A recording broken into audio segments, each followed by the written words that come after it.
ಈಗ ನಿನ್ನ ಪಕ್ಷವನ್ನು ನೋಡು ಪಾರ್ಥ. ನಿನ್ನ ಜ್ಯೇಷ್ಠ ಭ್ರಾತ ಯುಧಿಷ್ಠಿರ, ಭ್ರಾತ ಭೀಮ, ನಿನ್ನ ಅನುಜರನ್ನು ನೋಡು. ನಿನ್ನ ಸಂತಾನ, ನಿನ್ನ ಅಳಿಯಂದಿರನ್ನು ನೋಡು. ಇವರಲ್ಲಿ ಅನೇಕರ ಮೃತ್ಯುವಾಗುವುದು ಈ ಯುದ್ಧದಲ್ಲಿ.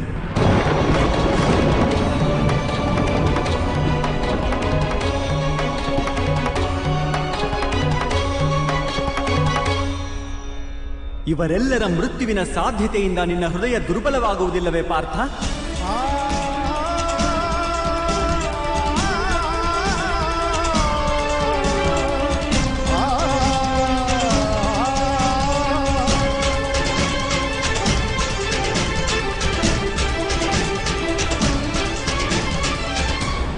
ಈಗ ಹೀಗೂ ಯೋಚಿಸಿ ನೋಡು.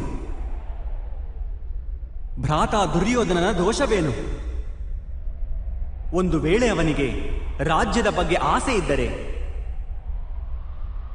ಅವನ ಮಾತೆಯೇ ಮೊದಲು ಗರ್ಭವತಿಯಾಗಿದ್ದರು, ಅದು ಸತ್ಯವೂ ಹೌದು. ದುಶ್ಯಾಸನ ಪಾಂಚಾಲಿಯ ವಸ್ತ್ರ ಸೆಳೆದು ಅಪಮಾನ ಮಾಡಿದ್ದಾನೆ ಎನ್ನುವುದು ಅಪರಾಧವಾದರೆ, ನೀನು ಕೂಡ ನಿನ್ನ ಜ್ಯೇಷ್ಠ ಭ್ರಾತನ ಆದೇಶ ಒಪ್ಪಿಕೊಂಡು ನಿನ್ನ ಪತ್ನಿಯ ಅಪಮಾನ ಆಗಲು ಬಿಟ್ಟಿರುವೆ. ಅದು ಅಪರಾಧವಾಗಿರಲಿಲ್ಲವೇ?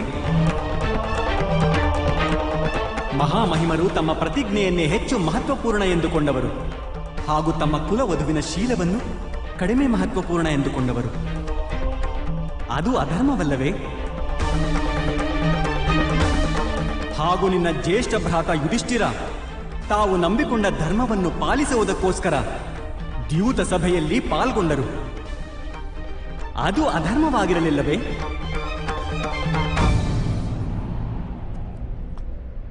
ಹಾಗಾದರೆ ಭ್ರಾತ ದುರ್ಯೋಧನನನ್ನು ಶತ್ರು ಎನ್ನುವುದು ಸೂಕ್ತವೇ?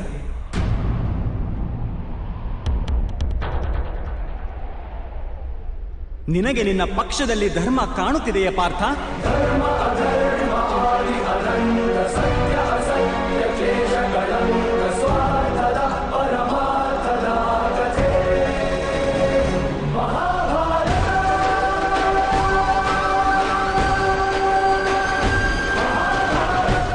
ಸತ್ಯವನ್ನೇ ಹೇಳುತ್ತಿರುವಿರಿ ಮಾಧವ. ನನಗೆ ಎರಡೂ ಪಕ್ಷದಲ್ಲಿ ಧರ್ಮವು ಕಾಣುತ್ತಿರುವುದು, ಹಾಗೂ ಅಧರ್ಮವು.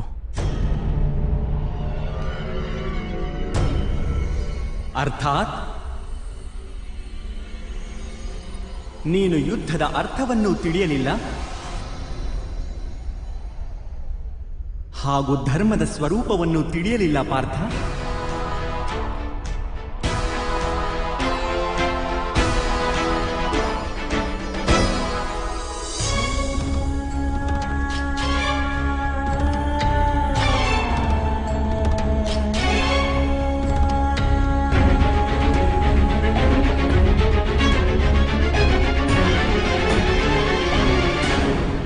ನನ್ನ ಬುದ್ಧಿ ಮಂದವಾಗಿದೆ ಮಾಧವ.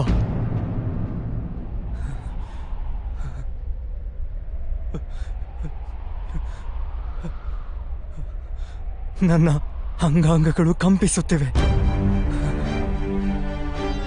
ನನ್ನ ಕೈಗಳಲ್ಲಿ ಶಸ್ತ್ರ ಎತ್ತಲು ಶಕ್ತಿಯೇ ಇಲ್ಲ. ನನ್ನ ಗಾಂಡಿವ ಕೈಗಳಿಂದ ಜಾರಿ ಹೋಗುತ್ತಿದೆ ಮಾಧವ.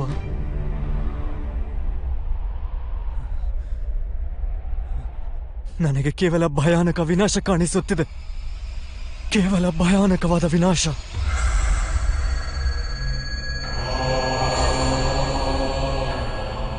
ಏಕೆ? ಯಾವ ಕಾರಣಕ್ಕಾಗಿ ಮಾಧವ? ಯಾವ ಕಾರಣಕ್ಕಾಗಿ? ಅಪಮಾನದ ನೋವೇ? ಅನ್ಯಾಯದ ಯೋಚನೆಯೇ? ಪ್ರತೀಕಾರದ ಸಂಕಲ್ಪವೇ? ಅಂತ ಯಾವುದೇ ಕಾರಣವಿಲ್ಲ ನನ್ನ ಬಳಿ, ಯಾವುದೇ ಕಾರಣವಿಲ್ಲ ಮಾಧವ. ನಾನು ಇಷ್ಟು ದೊಡ್ಡ ವಿಧ್ವಂಸವನ್ನು ಒಪ್ಪಿಕೊಳ್ಳಲು ಇಲ್ಲ ಮಾಧವ. ವಿಧ್ವಂಸವೇ ನವನಿರ್ಮಾಣಕ್ಕೆ ಕಾರಣವಾಗುವುದು ಪಾರ್ಥ.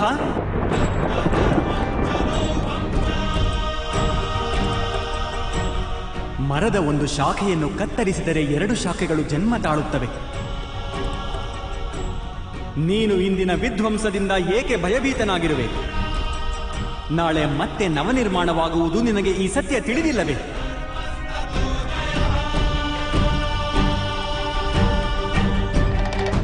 ಕ್ಲೈಬ್ಯಂ ಮಾ ಅಸ್ಮಗಂ ಪಾರ್ಥ ನೈ ತತ್ವಯೂಪಪದ್ಯತೆ. ಈ ದುರ್ಬಲತೆ ನಿನಗೆ ಶೋಭೆ ತರುವುದಿಲ್ಲ. ಯುದ್ಧ ಮಾಡುವುದು ನಿನ್ನ ಕರ್ತವ್ಯ ಪಾರ್ಥ. ಶಸ್ತ್ರ ಎತ್ತಿಕೋ.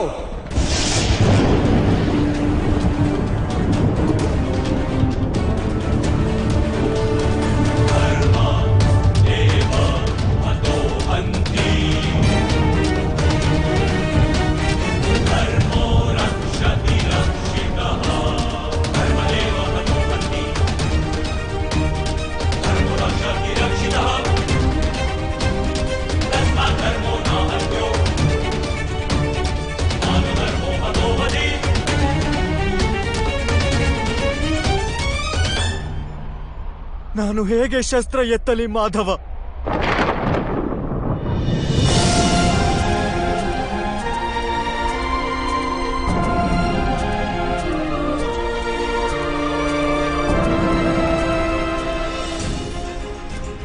ಯಾರ ಸೇವೆ ಮಾಡುವುದನ್ನು ಜೀವನದ ಸೌಭಾಗ್ಯವೆಂದು ನಂಬಲಾಗಿದೆಯೋ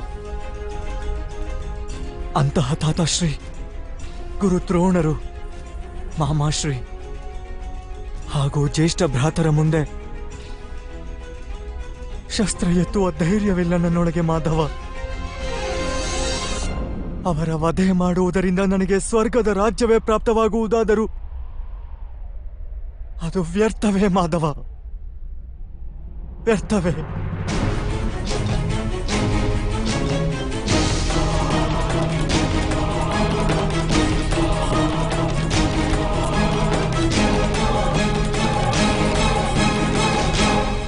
ಮಾಧವ, ಮನುಷ್ಯ ಬದುಕುವುದು ತನ್ನ ಭವಿಷ್ಯದ ಬಗ್ಗೆ ಚಿಂತಿಸುತ್ತಾ. ನಾನು ಈ ಸೈನಿಕರನ್ನು ನೋಡಿದಾಗ ಮಾಧವ, ಈ ಲಕ್ಷಾಂತರ ಸೈನಿಕರನ್ನು ನೋಡಿದಾಗ ನನ್ನ ಅರಿವಿಗೆ ಬರುವುದು, ಯುದ್ಧದ ನಂತರ ಲಕ್ಷಾಂತರ ಸ್ತ್ರೀಯರು ವಿಧವೆಯಾಗುವರು, ಲಕ್ಷಾಂತರ ಮಕ್ಕಳು ಅನಾಥರಾಗುವರು. ನಾಳೆ ಸಮಾಜದ ನಿಯಮಗಳು ನಾಶವಾಗುವವು. ಪರಂಪರೆಯ ಶಿಕ್ಷಣವನ್ನು ನೀಡುವವರು ಯಾರೂ ಇರುವುದಿಲ್ಲ. ವೇದಗಳ ಜ್ಞಾನವೇ ಕಳೆದು ಹೋಗುವುದು ಮಾಧವ. ಕುರುಕುಲ ನಾಶವಾಗುವುದು, ಆರ್ಯವರ್ತದ ಸುರಕ್ಷತೆ ನಾಶವಾಗುವುದು, ಎಲ್ಲವೂ ನಾಶವಾಗುವುದು ಮಾಧವ, ಎಲ್ಲವೂ ನಾಶವಾಗುವುದು.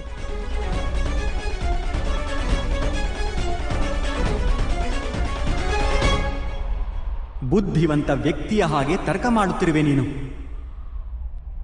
ಆದರೆ ವಾಸ್ತವವಾಗಿ ಮೂರ್ಖತನದ ಮಾತನಾಡುತ್ತಿರುವೆ ಪಾರ್ಥ. ಏನು ನಾಶವಾಗುವುದು? ವೃಕ್ಷದ ಕೆಲವು ಎಲೆಗಳು ಬಿದ್ದು ಹೋಗಿ ಹೊಸ ಎಲೆಗಳು ಹುಟ್ಟಬಹುದು. ಅದನ್ನು ಆನಂದ ಅಥವಾ ದುಃಖದ ಕಾರಣವೆಂದು ಹೇಳಲಾಗದು. ಎಲೆಗಳ ಹುಟ್ಟಿನ ಉದ್ದೇಶ ಹಾಗೂ ಅವುಗಳ ಜೀವನದ ಅರ್ಥ ಕೇವಲ ವೃಕ್ಷವನ್ನು ಜೀವಸಹಿತ ಇಡುವುದೇ ಆಗಿರುತ್ತದೆ. ಹಾಗೆಯೇ ಮನುಷ್ಯನ ಜನ್ಮ ಹಾಗೂ ಜೀವನದ ಕಾರಣ ವಾಸ್ತವವಾಗಿ ಸಮಾಜದ ಸುಖವೇ ಆಗಿರುತ್ತದೆ. ಸಮಾಜ ಈ ಜಗತ್ತಿಗಾಗಿ, ಈ ಇಡೀ ಜಗತ್ತು ಸೃಷ್ಟಿಗಾಗಿ ಹಾಗೂ ಈ ಸಂಪೂರ್ಣ ಸೃಷ್ಟಿಯು ಸ್ವಯಂ ಪರಮಾತ್ಮನಿಗಾಗಿ ಇರುವುದು ಪಾರ್ಥ.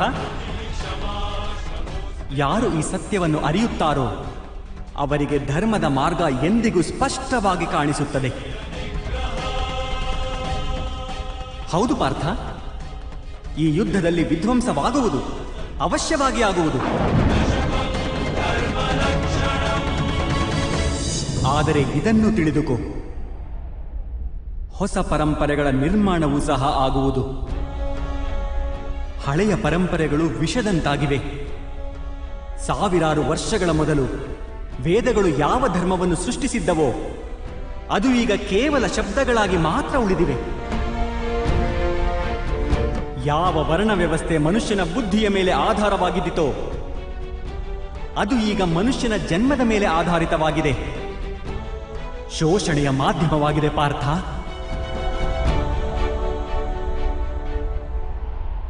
ಹಳೆಯ ವ್ಯವಸ್ಥೆಗಳು ನಾಶವಾಗುವವು, ಹೊಸ ವ್ಯವಸ್ಥೆಗಳು ಹುಟ್ಟುವವು. ಹಳೆಯ ಧರ್ಮ ಹೊಸ ಸ್ವರೂಪವನ್ನು ಪಡೆದು ಪ್ರಕಟವಾಗುವುದು. ಯಾವ ರೀತಿ ವರ್ಷಾ ಋತುವಿಗೂ ಮೊದಲು ಮೋಡಗಳಿಂದ ಕೂಡಿದ ಆಕಾಶವೂ ಕೂಡ ಕೊಳೆಯಾಗಿ ಕಾಣುವುದೋ, ಹಾಗೂ ಧೂಳಿನಿಂದ ಕೂಡಿದ ಮಣ್ಣು ಕೂಡ ಕೊಳೆಯಾಗಿ ಕಾಣುವುದೋ, ಅಂತಹುದೇ ಸ್ಥಿತಿ ಇದೆ ಎಂದು. ಆದರೆ ಮಳೆಯ ನಂತರ ಆಕಾಶ ಹಾಗೂ ಪೃಥ್ವಿ ತೊಳೆದು ಸ್ವಚ್ಛವಾಗುತ್ತವೆ. ಹಾಗೆಯೇ ಈ ಯುದ್ಧದ ನಂತರ ಸಮಾಜ ಹಾಗೂ ಜಗತ್ತು ತೊಳೆದು ಸ್ವಚ್ಛವಾಗುವುದು ಪಾರ್ಥ.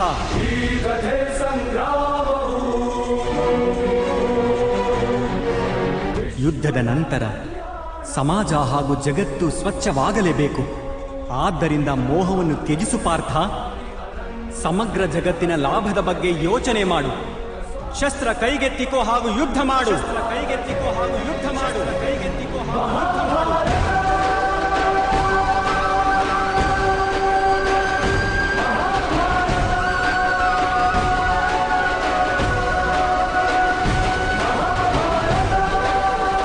ನಾನು ನಿಮ್ಮ ಮಾತನ್ನು ಕೇಳುತ್ತಿರುವೆ ಮಾಧವ, ಆದರೆ ಅವುಗಳ ಅರ್ಥ ನನ್ನ ಹೃದಯವನ್ನು ತಲುಪುತ್ತಿಲ್ಲ. ನನ್ನ ಮನಸ್ಸು ಮೋಹದಿಂದ ತುಂಬಿಕೊಂಡಿದೆ. ಹೇಗೆ ನಾನು ಧರ್ಮದ ದರ್ಶನ ಮಾಡಲಿ? ನಾನು ಮನಸ್ಸು ನನ್ನವರಿಂದ ತುಂಬಿಕೊಂಡಿದೆ. ಯಾವ ರೀತಿಯಲ್ಲಿ ಜಗತ್ತಿನ ಬಗ್ಗೆ ಯೋಚನೆ ಮಾಡಲಿ ನಾನು? ಮಾಧವ, ನೀವು ಹೇಳಿದ್ದೀರಿ, ನೀವು ನನ್ನ ರಥವನ್ನು ಸೂಕ್ತ ದಿಕ್ಕಿನಲ್ಲಿ ಕರೆದೊಯ್ಯುವೆ ಎಂದು.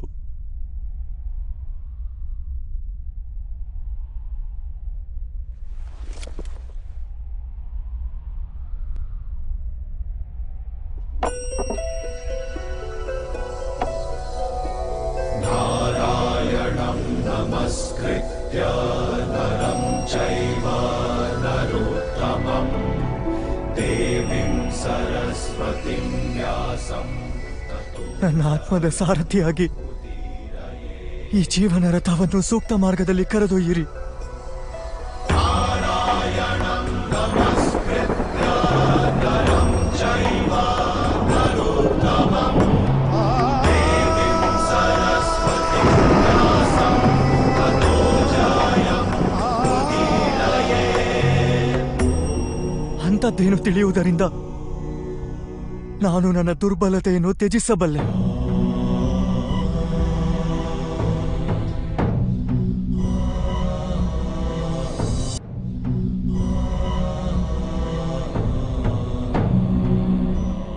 ಎದ್ದೇಳು ಪಾರ್ಥ.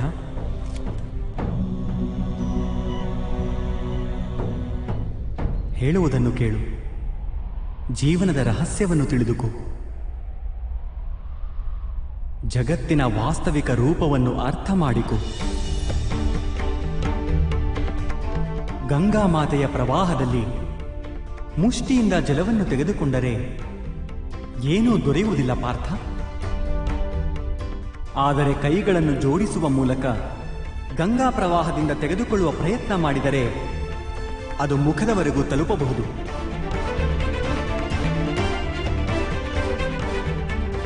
ಯೋಚಿಸಿ ನೋಡು ಪಾರ್ಥ. ಅಹಂಕಾರದ ಮುಷ್ಟಿ ಕಟ್ಟಿರುವೆಯೋ ಅಥವಾ ಸಮರ್ಪಣೆಯಿಂದ ಕೈ ಜೋಡಿಸಿರುವೆಯೋ? ಈ ಜ್ಞಾನವನ್ನು ಗ್ರಹಿಸುವ ಶಕ್ತಿ ಇದೆಯೇ ನಿನ್ನಲ್ಲಿ?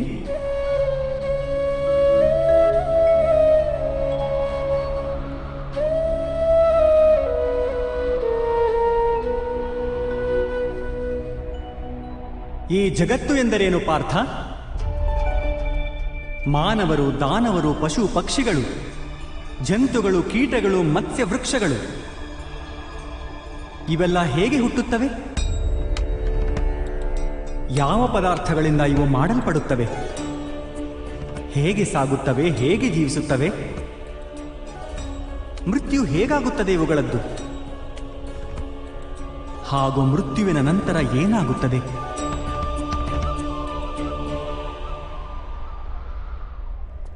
ಈ ರಹಸ್ಯದ ಬಗ್ಗೆ ಯೋಚನೆ ಮಾಡು. ಮನುಷ್ಯನ ದೇಹ ಮಣ್ಣಿಂದ ಮಾಡಲ್ಪಟ್ಟಿದೆ ಮಾಧವ. ಜಲ ಅದರಲ್ಲಿ ರಕ್ತ ಹಾಗೂ ಇತ್ಯಾದಿ ರೂಪದಲ್ಲಿ ಹರಿಯುತ್ತದೆ. ಅಗ್ನಿಯು ದೇಹಕ್ಕೆ ತಾಪಮಾನ ನೀಡುತ್ತದೆ ಹಾಗೂ ದೇಹದ ಬರಿದಾದ ಪ್ರದೇಶದಲ್ಲಿ ಆಕಾಶ ಪ್ರಕಟವಾಗುತ್ತದೆ.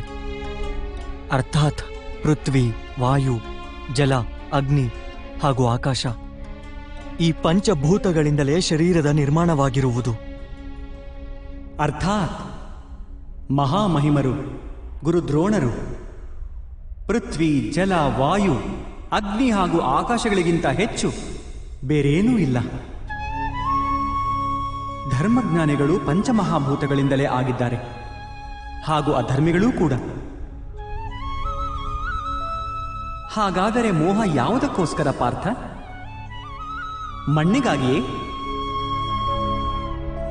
ಆದರೆ ಮಾಧವ, ಈ ಮಣ್ಣಿನ ದೇಹದಿಂದಲೇ ಮನುಷ್ಯರು ಒಬ್ಬರನ್ನೊಬ್ಬರು ಗುರುತಿಸುವುದು. ಎಲ್ಲ ಸಂಬಂಧಗಳು ಈ ಮಣ್ಣಿನ ದೇಹದ ಜೊತೆಗೇ ಇರುತ್ತವೆ.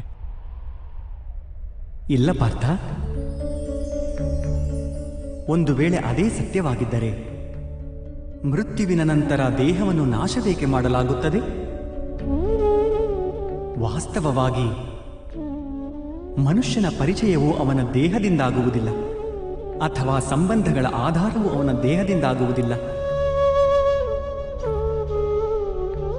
ಮನುಷ್ಯನ ಸ್ವಭಾವ, ಅವನ ವರ್ತನೆ ಹಾಗೂ ಕಾರ್ಯಗಳಿಂದ ಅವನ ಪರಿಚಯವಾಗುತ್ತದೆ. ಈ ಸ್ವಭಾವ, ವರ್ತನೆ ಹಾಗೂ ಕಾರ್ಯಗಳು ಹೇಗೆ ಆಗುತ್ತವೆ? ಅದನ್ನು ಅರ್ಥ ಮಾಡಿಕೋ ಪಾರ್ಥ. ಈ ಸ್ವಭಾವ, ವರ್ತನೆ ಹಾಗೂ ಕಾರ್ಯಗಳು ಹೇಗೆ ಆಗುತ್ತವೆ? ಅದನ್ನು ಅರ್ಥ ಮಾಡಿಕೋ ಪಾರ್ಥ. ಮನುಷ್ಯನ ಜೀವನ ಕೇವಲ 20 ಗೋಚರ ಹಾಗೂ ಅಗೋಚರ ಪದಾರ್ಥಗಳ ಸಂಯೋಜನೆಯಿಂದಾಗಿದೆ.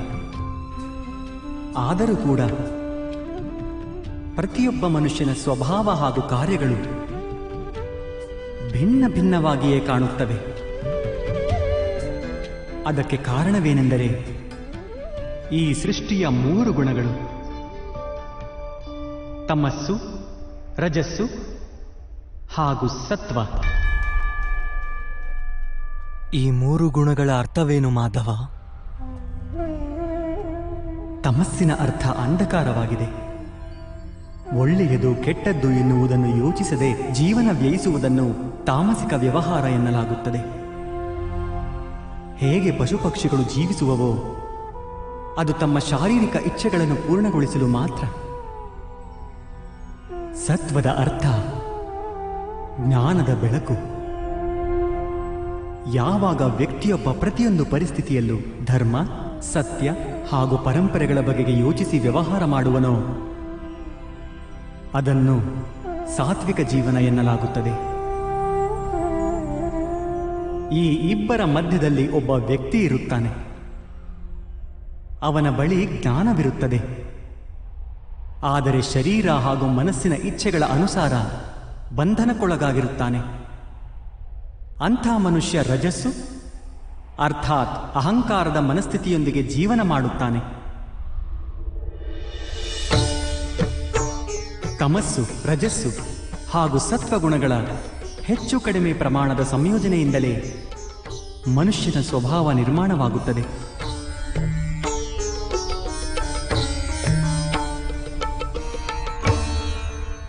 ಎದುರಿಗೆ ನೋಡು ಪಾರ್ಥ,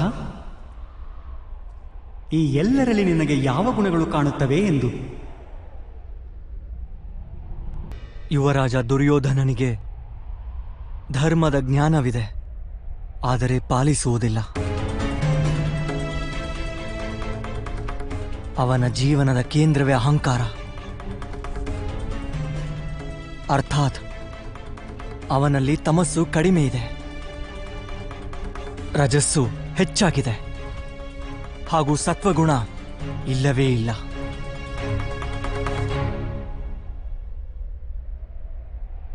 ಹಾಗೂ ಇನ್ನೊಂದು ಕಡೆ ರಾಜಕುಮಾರ ದುಶ್ಯಾಸನ. ಅವನು ಎಂದಿಗೂ ತನ್ನ ಜ್ಯೇಷ್ಠ ಭ್ರಾತನ ಆದೇಶವನ್ನು ಪಾಲಿಸಿದ್ದಾನೆ, ಯೋಚನೆ ಮಾಡದೆಯೇ. ಅರ್ಥಾತ್ ಅವನಲ್ಲಿ ಕೇವಲ ತಮಸ್ಸಿದೆ. ಮಹಾಮಹಿಮರನ್ನು ನೋಡು ಪಾರ್ಥ. ಸತ್ಯದ ಜೊತೆಗೆ ತಮಸ್ಸಿನ ಸಮ್ಮಿಲನವಿದೆ. ಅಹಂಕಾರವಿಲ್ಲ. ಆದರೆ ಪುರಾತನ ಧರ್ಮ, ಪರಂಪರೆ ಹಾಗೂ ಪ್ರತಿಜ್ಞೆಗಳ ಕಟ್ಟಳೆಯಲ್ಲಿ ಬಂಧಿಸಲ್ಪಟ್ಟಿದ್ದಾರೆ. ಅವಶ್ಯಕತೆ ಇರುವಾಗಲೂ ತಮ್ಮ ಪ್ರತಿಜ್ಞೆಯನ್ನು ಮುರಿಯುವುದಿಲ್ಲ.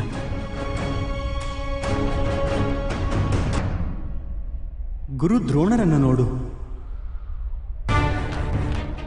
ಜ್ಞಾನ ಹಾಗೂ ಅಹಂಕಾರ ಎರಡೂ ಇರುವವು. ಜ್ಞಾನ ಮನುಷ್ಯನಿಗೆ ಮುಕ್ತಿ ದೊರಕಿಸಿಕೊಡುತ್ತದೆ. ಆದರೆ ಅವರ ಅಹಂಕಾರ ಅವರನ್ನು ಮುಕ್ತರಾಗಲು ಬಿಡುವುದಿಲ್ಲ.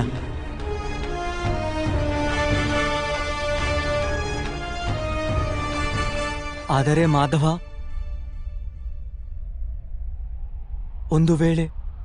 ಒಂದು ವೇಳೆ ಮನುಷ್ಯನ ಸ್ವಭಾವ ಈ 3 ಗುಣಗಳ ಸಮ್ಮಿಳಿತವಾದರೆ ಆಗ ಮನುಷ್ಯನ ವ್ಯವಹಾರ ಮೊದಲೇ ನಿರ್ಧಾರಿತವಾಗಿರುತ್ತದೆ. ಸಿಂಹ ಜಿಂಕೆಯನ್ನು ತಿಂದೇ ತಿನ್ನುತ್ತದೆ, ಹಾಗೂ ಜಿಂಕೆ ಸಿಂಹಕ್ಕೆ ಹೆದರುವುದು ಕೂಡ. ಹಾಗಾದರೆ ಧರ್ಮವನ್ನು ಪ್ರಶಂಸೆ ಮಾಡುವುದೇಕೆ? ಅಪರಾಧಕ್ಕೆ ಶಿಕ್ಷೆ ಏಕೆ? ಅದಕ್ಕೇನು ಅರ್ಥ?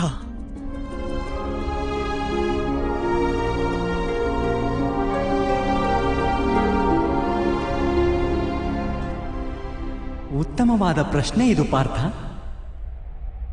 ಆದರೆ ಮೊದಲು ಮನುಷ್ಯ ಎಂದರೇನು ಅದನ್ನು ಅರ್ಥ ಮಾಡಿಕೊ.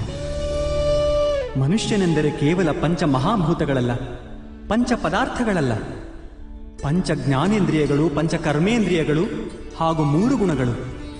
ಹೀಗೆ 23 ವಸ್ತುಗಳ ಸಮ್ಮಿಳಿತವೂ ಅಲ್ಲ. ಮನುಷ್ಯನಿಗೆ ನಡೆದಾಡುವ, ಓಡಾಡುವ, ಕಾರ್ಯ ಮಾಡುವುದಕ್ಕೆ ಶಕ್ತಿಯ ಅವಶ್ಯಕತೆ ಇರುತ್ತದೆ.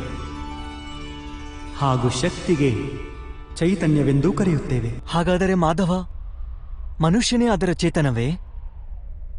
ಇಲ್ಲ ಪಾರ್ಥ. ಮನುಷ್ಯನ ಚೈತನ್ಯದೊಂದಿಗೆ 23 ವಸ್ತುಗಳ ಸಮ್ಮಿಳಿತದ ಹೆಸರೇ ಪ್ರಕೃತಿ ಎಂದು. 24 ವಸ್ತುಗಳಿಂದ ತಯಾರಾದ ಮನುಷ್ಯ ಎಂಬ ಹೆಸರಿನ ಯಂತ್ರದಲ್ಲಿ ವಾಸವಿರುವವನೇ ಪುರುಷ, ಅರ್ಥಾತ್ ಪರಮಾತ್ಮನ ಅಂಶ. ಅವನಿಗೆ ಆತ್ಮ ಎನ್ನಲಾಗುತ್ತದೆ.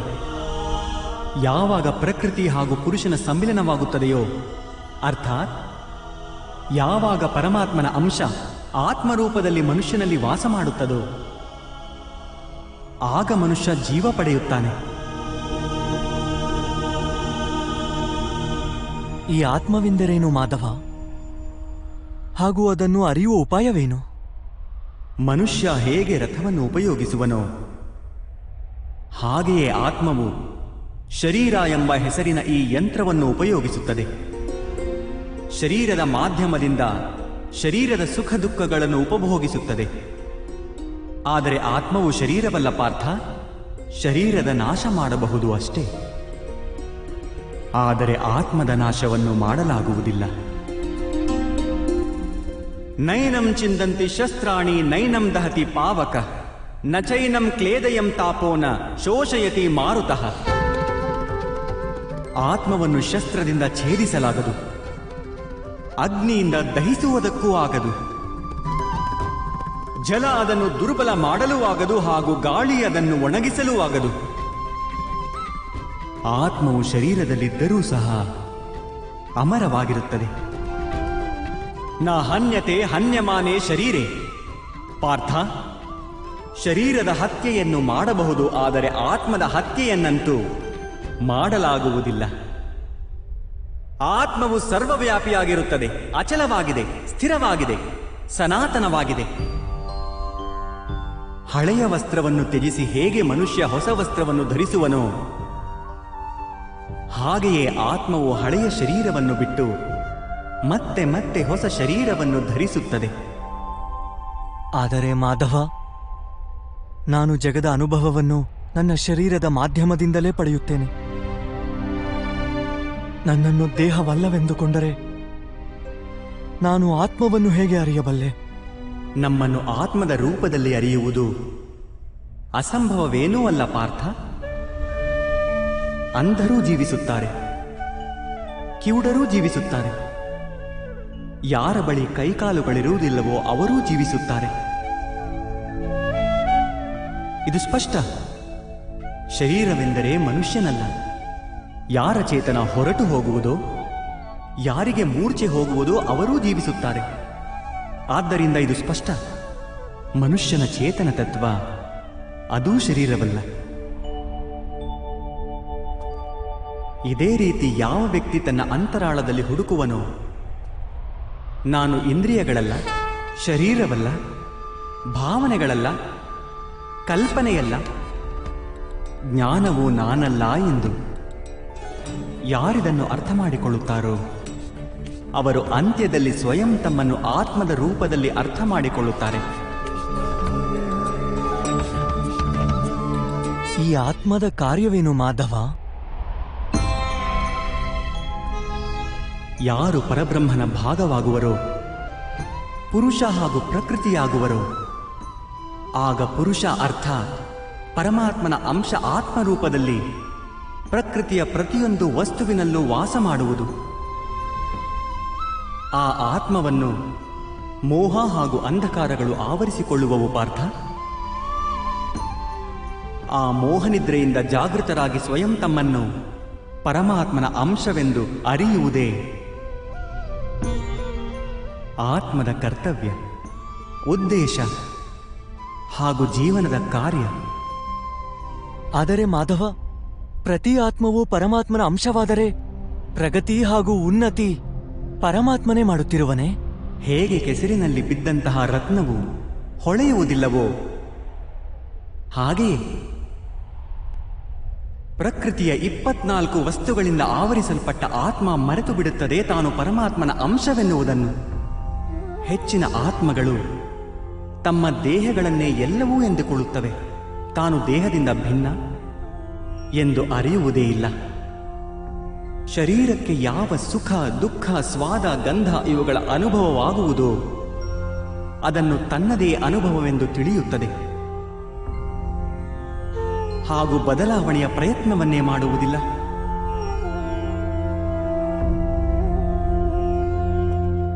ಯಾವ ಆತ್ಮಗಳು ಬದಲಾವಣೆಯ ಪ್ರಯತ್ನವನ್ನೇ ಮಾಡುವುದಿಲ್ಲವೋ ಅವು ನಿರಂತರವಾಗಿ ಅಧರ್ಮ ಮಾಡುತ್ತಿರುತ್ತವೆ. ಅವುಗಳನ್ನು ಜಾಗೃತಗೊಳಿಸಲು ಶಿಕ್ಷೆ ನೀಡುವುದು ಅನಿವಾರ್ಯವಾಗುತ್ತದೆ.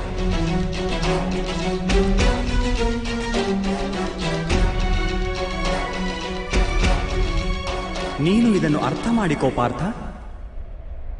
ನೀನು ಶರೀರವಲ್ಲ, ಕೇವಲ ಒಂದು ಆತ್ಮವೆಂದು. ಈ ರಣಭೂಮಿಯಲ್ಲಿ ಕಾಣುವ ಪ್ರತಿಯೊಬ್ಬ ಯೋಧನು ಅವನೆಲ್ಲ ನೀನು ಯಾರೆಂದು ತಿಳಿದಿರುವೆಯೋ. ಕೆಲ ಸಮಯದವರೆಗೆ ಇವರೆಲ್ಲರೂ ಈ ಶರೀರಗಳಲ್ಲಿ ವಾಸ ಮಾಡುತ್ತಿರುವರು. ಇವರ ಶರೀರ ಸಾಯುತ್ತದೆ, ಆದರೆ ಇವರೆಲ್ಲರೂ ಅಮರರೇ. ಅವರು ಮತ್ತೆ ಹೊಸ ಶರೀರವನ್ನು ಧರಿಸುವರು. ಎಲ್ಲಿಯವರೆಗೂ ಸ್ವಯಂ ತಮ್ಮನ್ನು ಶುದ್ಧಾತ್ಮದ ರೂಪದಲ್ಲಿ ಅರಿಯುವುದಿಲ್ಲವೋ, ಎಲ್ಲಿಯವರೆಗೂ ಅಧರ್ಮವನ್ನು ತ್ಯಜಿಸಿ ಧರ್ಮದಲ್ಲಿ ದೃಢವಾಗುವುದಿಲ್ಲವೋ, ಅಲ್ಲಿಯವರೆಗೂ ಇವರು ಜನ್ಮ ಪಡೆಯುತ್ತಾ ಹಾಗೂ ಸಾಯುತ್ತಲೇ ಇರುವರು. ಇದೇ ಬ್ರಹ್ಮವಿದ್ಯೆಯ ಮೊದಲ ಪಾಠವಾಗಿದೆ ಪಾರ್ಥ. ಯಾರು ಹುಟ್ಟುವರೋ ಅವರು ಅವಶ್ಯವಾಗಿ ಸಾಯುತ್ತಾರೆ, ಹಾಗೂ ಯಾರು ಸಾಯುವರೋ ಅವರು ಅವಶ್ಯವಾಗಿ ಮತ್ತೆ ಹುಟ್ಟಿ ಬರುತ್ತಾರೆ. ಈ ಮಹಾಜ್ಞಾನವನ್ನು ಸಂಖ್ಯಾಯೋಗ ಎನ್ನುತ್ತಾರೆ.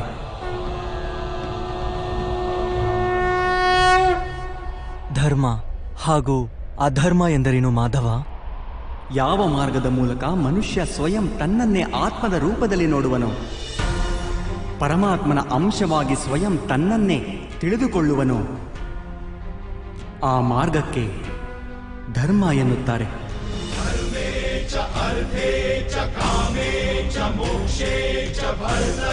ಯಾವಾಗ ಮನುಷ್ಯ ಸ್ವಯಂ ತನ್ನನ್ನೇ ಪರಮಾತ್ಮನ ಅಂಶವಾಗಿ ಅರಿತುಕೊಳ್ಳುವನೋ ಆಗ ಅವನಿಗೆ ಅನುಭೂತಿಯಾಗುತ್ತದೆ, ಈ ಸೃಷ್ಟಿಯೇ ಪರಮಾತ್ಮ ಹಾಗೂ ಆ ಪರಮಾತ್ಮನೇ ಸೃಷ್ಟಿ ಎನ್ನುವುದು. ಸೃಷ್ಟಿ ಹಾಗೂ ಪರಮಾತ್ಮನಲ್ಲಿ ಯಾವುದೇ ಭೇದವಿಲ್ಲ.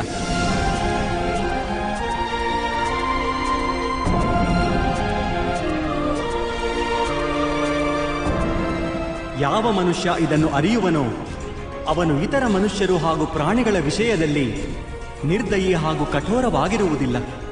ಅವನಿಗೆ ತಿಳಿಯುತ್ತದೆ, ನಾಲಿಗೆ ಕತ್ತರಿಸಿದರೆ ನೋವು ಕೇವಲ ನಾಲಿಗೆಗೆ ಆಗುವುದಿಲ್ಲ, ಅದರ ಅನುಭೂತಿ ಸಮಗ್ರ ಶರೀರಕ್ಕೇ ಎಂದು.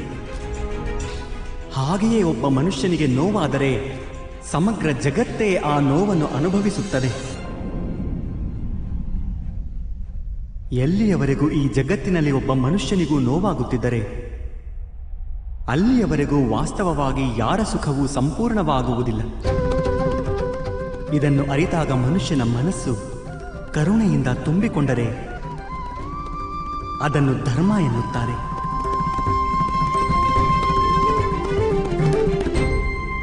ಒಬ್ಬರ ಮೇಲೆ ತಮಸ್ಸಿನ ಗುಣದ ನೆರಳಿದ್ದಾಗ ಆಗ ಅವನು ಬೇರೆಯವರ ವಿಷಯದಲ್ಲಿ ಕಠೋರ, ನಿರ್ದಯಿ ಹಾಗೂ ಸ್ವಾರ್ಥಿಯಾಗುತ್ತಾನೆ. ತಾನು ಬಯಸಿದ ಸುಖಕ್ಕಾಗಿ ಬೇರೆಯವರಿಗೆ ದುಃಖ ನೀಡುತ್ತಾನೆ. ಪರಮಾತ್ಮನೆಡೆಗೆ ಹೋಗಲಾಗುವುದಿಲ್ಲ ಅವನು. ಅರ್ಥಾತ್ ಅಧರ್ಮ ಪರಮಾತ್ಮನಿಂದ ದೂರ ಕರೆದೊಯ್ಯುವ ಮಾರ್ಗದ ಹೆಸರಾಗಿದೆ. ಅರ್ಥಾತ್ ಅಧರ್ಮವೆಂದರೆ ಅಜ್ಞಾನದ ಇನ್ನೊಂದು ಹೆಸರೆಂದಾಯಿತು. ಹಾಗಾದರೆ ಅಜ್ಞಾನಿಗಾಗಿ ದಯೆ ಇರಬೇಕಾಗಿರುವುದು ಅವಶ್ಯವಲ್ಲವೇ? ಶಿಕ್ಷೆಗೆ ಏನು ಅರ್ಥ?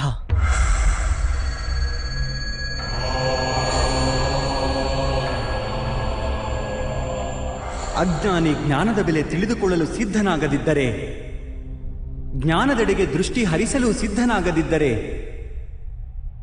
ಆಗ ಶಿಕ್ಷೆಯೇ ದಯೆಯಾಗುತ್ತದೆ.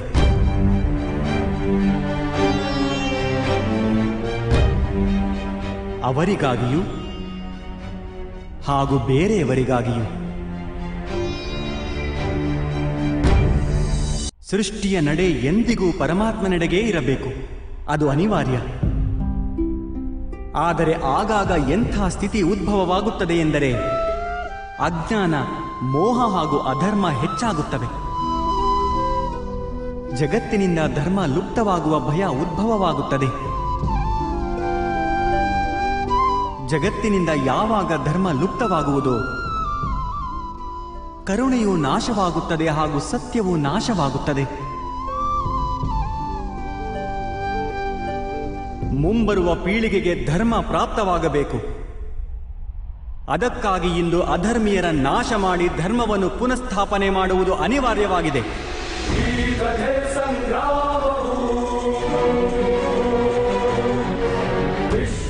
ಇಂದು ಅಂಥದೇ ಸ್ಥಿತಿ ಬಂದಿದೆ ಪಾರ್ಥ. ಹಾಗೂ ಧರ್ಮ ಸ್ಥಾಪನೆಯ ಕರ್ತವ್ಯ ನಿನ್ನದು. ಆದ್ದರಿಂದ ದುರ್ಬಲತೆಯನ್ನು ತ್ಯಜಿಸು ಹಾಗೂ ಈ ಯುದ್ಧಕ್ಕೆ ಸಿದ್ಧನಾಗು. ಹಾಗೂ ಈ ಯುದ್ಧಕ್ಕೆ ಸಿದ್ಧನಾಗು. ಹಾಗೂ ಈ ಯುದ್ಧಕ್ಕೆ ಸಿದ್ಧನಾಗು.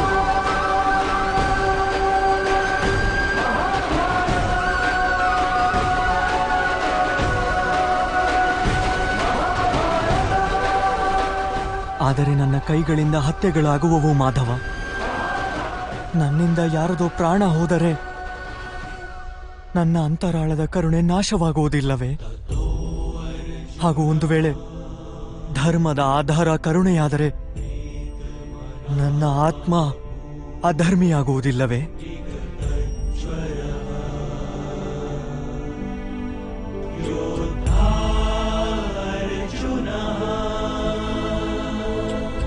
ಕರ್ಮದ ಬಂಧನ ಅವಶ್ಯವಾಗಿ ನಿರ್ಮಾಣವಾಗುತ್ತದೆ, ಆದರೆ ಕಾರ್ಯದ ಬಂಧನ ನಿರ್ಮಾಣವಾಗದು ಪಾರ್ಥ. ನೀನು ಕರ್ಮ ಹಾಗೂ ಕಾರ್ಯದ ನಡುವೆ ಏನು ಭೇದವಿದೆ ಎಂದು ಅರಿಯುವುದು ಅವಶ್ಯವಾಗಿದೆ. ಎಲ್ಲ ಕರ್ಮವೂ ಕಾರ್ಯವೇ, ಆದರೆ ಎಲ್ಲ ಕಾರ್ಯವೂ ಕರ್ಮವಲ್ಲ.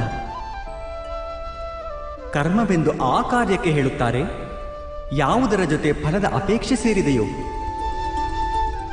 ಮನುಷ್ಯ ಯಾವಾಗ ಸುಖ, ಸಂಪತ್ತು, ಪ್ರಶಂಸೆಯ ಅಪೇಕ್ಷೆಯೊಂದಿಗೆ ಯಾವುದಾದರೂ ಕಾರ್ಯ ಮಾಡಿದರೆ ಅವನು ಆ ಕಾರ್ಯದ ಫಲದ ಬಂಧನಕ್ಕೊಳಗಾಗುತ್ತಾನೆ.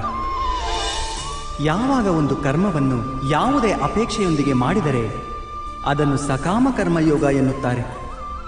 ಹಾಗೂ ಯಾವಾಗ ಒಂದು ಕರ್ಮವನ್ನು ಯಾವುದೇ ಫಲಾಪೇಕ್ಷೆ ಇಲ್ಲದೆ ಮಾಡಿದರೆ ಅದನ್ನು ನಿಷ್ಕಾಮ ಕರ್ಮಯೋಗ ಎನ್ನುತ್ತಾರೆ. ಇದೇ ಕಾರಣಕ್ಕೆ ಅವನು ಮತ್ತೆ ಮತ್ತೆ ಹುಟ್ಟಬೇಕಾಗುತ್ತದೆ. ಮನುಷ್ಯನನ್ನು ಯಾವುದೇ ಕರ್ಮ ಬಂಧನಕ್ಕೊಳಪಡಿಸುವುದಿಲ್ಲ. ಕರ್ಮದೊಂದಿಗೆ ಇರುವ ಅಪೇಕ್ಷೆಗಳು ಬಂಧನಕ್ಕೊಳಪಡಿಸುತ್ತವೆ. ಅದು ಹೇಗೆ ಮಾಧವ? ಒಂದು ವೇಳೆ ನಿನಗೆ ಈ ಯುದ್ಧದಲ್ಲಿ ವಿಜಯಶಾಲಿಯಾಗುವ ಅಪೇಕ್ಷೆ ಇದ್ದರೆ, ಆಗ ಪರಾಜಯವಾದಲ್ಲಿ ನಿನಗೆ ತೀವ್ರ ದುಃಖವಾಗುವುದು. ಹಾಗೂ ಆ ದುಃಖ ನಿನ್ನಿಂದ ಬೇರೇನೋ ಕಾರ್ಯ ಮಾಡಿಸುವುದು. ಅದಕ್ಕಾಗಿ ನಿನಗೆ ಮತ್ತೊಂದು ಜನ್ಮ ಪಡೆಯಬೇಕಾಗುವುದು. ಹಾಗೂ ಒಂದು ವೇಳೆ ನೀನು ವಿಜಯಶಾಲಿಯಾದರೆ ನಿನ್ನ ಅಹಂಕಾರ ಹೆಚ್ಚಾಗುವುದು. ಹಾಗೂ ಆ ಅಹಂಕಾರವು ನಿನ್ನನ್ನು ವಿಶ್ವ ವಿಜಯ ಹೊಂದಲು ಪ್ರೇರೇಪಿಸುವುದು, ನಿನ್ನಿಂದ ಹತ್ಯೆ ಮಾಡಿಸುವುದು. ಹಾಗೂ ಅದರ ಪಾಪ ನಿನ್ನನ್ನು ಕಟ್ಟಿಹಾಕುವುದು. ಯೋಚಿಸಿ ನೋಡು, ಒಂದು ವೇಳೆ ನಿನಗೆ ಈ ಯುದ್ಧದಲ್ಲಿ ವಿಜಯದ ಮೋಹ, ಪರಾಜಯದ ಭಯ ಇಲ್ಲದಿದ್ದರೆ, ಯುದ್ಧದ ಅಂತ್ಯದಲ್ಲಿ ನಿನಗೆ ಸುಖ ಪ್ರಾಪ್ತವಾಗುವುದೋ ಅಥವಾ ದುಃಖವೋ? ಸುಖವೂ ಆಗುವುದಿಲ್ಲ, ದುಃಖವೂ ಆಗುವುದಿಲ್ಲ. ಅರ್ಥಾತ್ ನಿನ್ನ ಸುಖ ದುಃಖ, ಹತಾಶೆ ನಿರಾಶೆ ಅಹಂಕಾರ ಯುದ್ಧದಿಂದಾಗಿ ಅಲ್ಲ. ಯುದ್ಧದಿಂದ ನೀನೆಂತಹ ಅಪೇಕ್ಷೆಗಳನ್ನು ಇಟ್ಟುಕೊಂಡಿರುವೆಯೋ ಅವುಗಳ ಕಾರಣದಿಂದಾಗಿ. ಇದು ಸತ್ಯವಲ್ಲವೇ ಪಾರ್ಥ?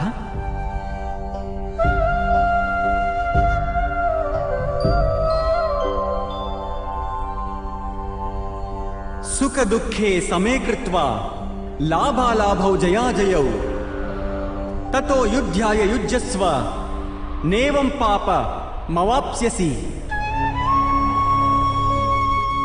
ಅರ್ಥಾತ್ ಸುಖ ದುಃಖಗಳನ್ನು ಸಮಾನವಾಗಿ ಸ್ವೀಕರಿಸಿ ಲಾಭ ಹಾನಿ ಜಯ ಪರಾಜಯಗಳ ಬಗ್ಗೆ ಯೋಚಿಸದೆ ನೀನು ಯುದ್ಧ ಮಾಡಿದರೆ ಕೌಂತೆಯ, ನೀನು ಪಾಪದ ಭಾಗಿಯಾಗುವುದಿಲ್ಲ.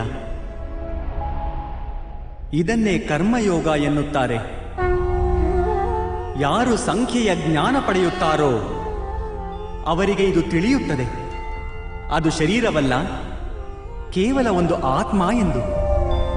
ಶರೀರದ ಭೋಗ ಹಾಗೂ ಅನುಭವಗಳು ಮೃತ್ಯುವಿನವರೆಗೂ ಮಾತ್ರ ಇರುತ್ತವೆ.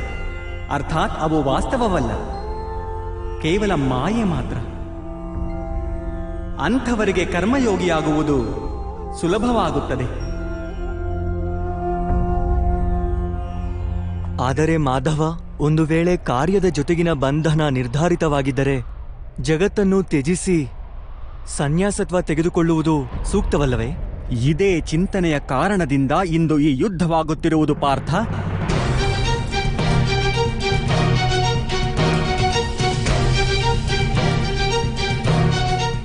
ಯೋಚಿಸಿ ನೋಡು, ಯಾವಾಗ ಸತ್ವಗುಣದಿಂದ ತುಂಬಿದ ಧರ್ಮವನ್ನು ಅರಿತವರು ಕರ್ಮವನ್ನು ತ್ಯಜಿಸುವರೋ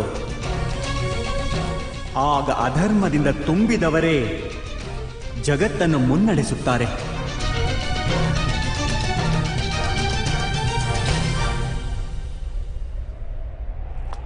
ಒಂದು ವೇಳೆ ಮಹಾಮಹಿಮರು ಲೌಕಿಕವನ್ನು ತ್ಯಜಿಸದೇ ಇದ್ದಿದ್ದರೆ ಇಂದು ಅಧರ್ಮ ಇಷ್ಟು ಬೆಳೆಯುತ್ತಲೇ ಇರಲಿಲ್ಲ.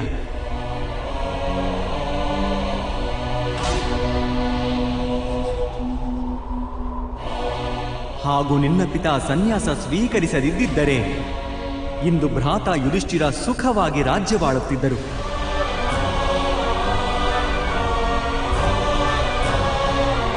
ಹಾಗೂ ತಮ್ಮ ಪ್ರಜೆಗಳಿಗೆ ನ್ಯಾಯ ಹಾಗೂ ಧರ್ಮದ ಜ್ಞಾನ ನೀಡುತ್ತಿದ್ದರು. ಆದರೆ ದುಃಖದ ವಿಷಯವೇನೆಂದರೆ ಪಾರ್ಥ, ಸತ್ವಗುಣದಿಂದ ತುಂಬಿದ ಮನುಷ್ಯರೇ ಜಗತ್ತಿಗೆ ಲಾಭ ಮಾಡಿಕೊಡಬಲ್ಲರು. ಅಂಥವರೇ ಸನ್ಯಾಸದ ಬಗ್ಗೆ ಯೋಚನೆ ಮಾಡುತ್ತಾರೆ. ಹೇಗೆ ಜಲ ಆವಿಯಾಗಿ ಹಾರಿ ಹೋಗುತ್ತದೆಯೋ ಹಾಗೂ ತ್ಯಾಜ್ಯ ಅಲ್ಲೇ ಬಿದ್ದಿರುತ್ತದೆಯೋ ಹಾಗೆಯೇ ಸತ್ವಗುಣದಿಂದ ತುಂಬಿದ ಸಜ್ಜನರು ಜಗತ್ತನ್ನು ತ್ಯಜಿಸಿ ಬಿಡುತ್ತಾರೆ. ಹಾಗೂ ತಮಸ್ಸಿನಿಂದ ಕೂಡಿದ ಅಧರ್ಮಿಗಳು ಜಗತ್ತಿನಲ್ಲಿ ಕಾರ್ಯ ಮಾಡುತ್ತಾರೆ. ಇದೇ ಕಾರಣದಿಂದ ಜಗತ್ತಿನಲ್ಲಿ ಪಾಪ ಹಾಗೂ ಅಧರ್ಮ ಹೆಚ್ಚಾಗುತ್ತದೆ.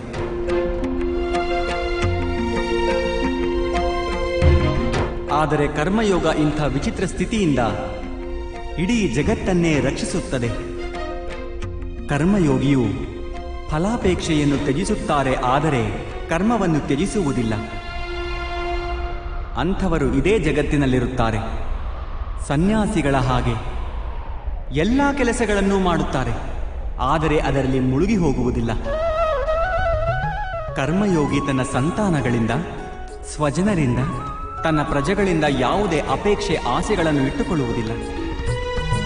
ಸ್ವಯಂ ಅಂಥವರಿಗೆ ಸನ್ಯಾಸದ ಲಾಭವಾಗುತ್ತದೆ, ಆದರೆ ಜಗತ್ತಿಗೆ ಲೌಕಿಕವಾದ ಲಾಭವನ್ನು ಮಾಡಿಕೊಡುತ್ತಾರೆ.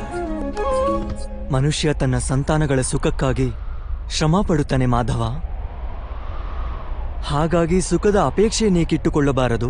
ಮನುಷ್ಯ ತನ್ನ ಸಂತಾನಗಳಿಗಾಗಿ ಏನೇ ಮಾಡಿದರೂ ಅದು ವ್ಯಾಪಾರವೋ ಪ್ರೇಮವೋ ಪಾರ್ಥ? ಪ್ರೇಮವೇ ಮಾಧವ. ಹಾಗಾದರೆ ತನ್ನ ಕಾರ್ಯಕ್ಕೆ ಪ್ರತಿಫಲದ ಅಪೇಕ್ಷೆ ಏಕೆ ಪಾರ್ಥ? ಭವಿಷ್ಯದ ಲಾಭವನ್ನು ವ್ಯಾಪಾರದಲ್ಲಿ ನೋಡಲಾಗುತ್ತದೆ, ಪ್ರೇಮದಲ್ಲಲ್ಲ. ಯಾವ ಮನುಷ್ಯ ತನ್ನ ಸಂತಾನಗಳ ಚಾರಿತ್ರ್ಯವನ್ನು ಸೂಕ್ತ ರೂಪದಲ್ಲಿ ಮಾಡುವನೋ, ಸಂತಾನಗಳಿಗೆ ಪ್ರೇಮ ಹಾಗೂ ಧರ್ಮದ ಸಂಸ್ಕಾರ ನೀಡುವನೋ, ಅವನ ಸಂತಾನಗಳು ಆ ಮನುಷ್ಯನಿಗೆ ಪ್ರೇಮ ಸುರಕ್ಷತೆಯನ್ನು ಅವಶ್ಯವಾಗಿ ನೀಡುತ್ತಾರೆ. ಸಂತಾನಗಳ ಕರ್ಮ, ಸ್ವಜನರ ಕರ್ಮ, ಅದು ಅವರ ವ್ಯವಹಾರ ಪಾರ್ಥ. ಹಾಗೂ ಎಲ್ಲಿ ಅವರ ಕರ್ಮದ ಮೇಲೆ ನಮಗೆ ಅಧಿಕಾರವಿರುವುದಿಲ್ಲವೋ ಅವರಿಂದ ಆಶಯ ಅಪೇಕ್ಷೆಗಳನ್ನು ಇಟ್ಟುಕೊಳ್ಳುವುದರಿಂದ ಏನು ಪ್ರಯೋಜನ? ಆಳವಾದ ಚಿಂತನೆ ಮಾಡಿದರೆ ಪಾರ್ಥ, ಶೀಘ್ರವೇ ನಿನಗೆ ತಿಳಿಯುತ್ತದೆ. ಜೀವನದಲ್ಲಿ ಆಸೆ ಹಾಗೂ ಅಪೇಕ್ಷೆಗಳನ್ನು ಬಯಸುವುದು ಅತೀ ಅನಿವಾರ್ಯ ಎನ್ನುವಂತಹ ಯಾವುದೇ ಕಾರ್ಯವಿಲ್ಲ. ಯಾವಾಗ ಸೃಷ್ಟಿಯೇ ಪರಮಾತ್ಮನೋ ಹಾಗೂ ಮನುಷ್ಯ ಸ್ವಯಂ ಪರಮಾತ್ಮನ ಅಂಶವಾಗಿರುವನೋ, ಎಲ್ಲ ಕಾರ್ಯಗಳನ್ನು ಪರಮಾತ್ಮನೇ ಮಾಡುತ್ತಾನೆ. ಮನುಷ್ಯನು ಸ್ವಯಂ ಏನನ್ನೂ ಮಾಡುವುದಿಲ್ಲ. ಇದೇ ಕರ್ಮಯೋಗದ ಮೂಲ ಸಿದ್ಧಾಂತವೋ ಪಾರ್ಥ.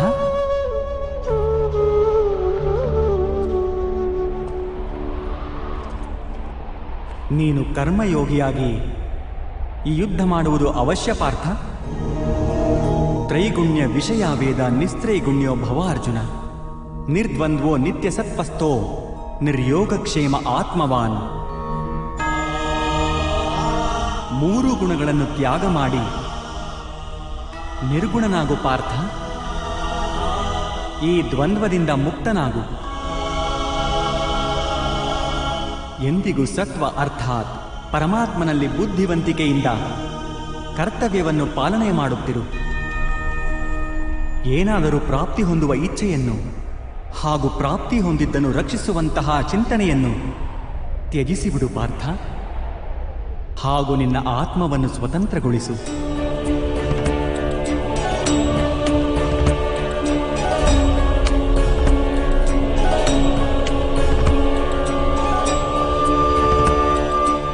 ಸ್ಮರಣೆ ಇರಲಿ ಪಾರ್ಥ,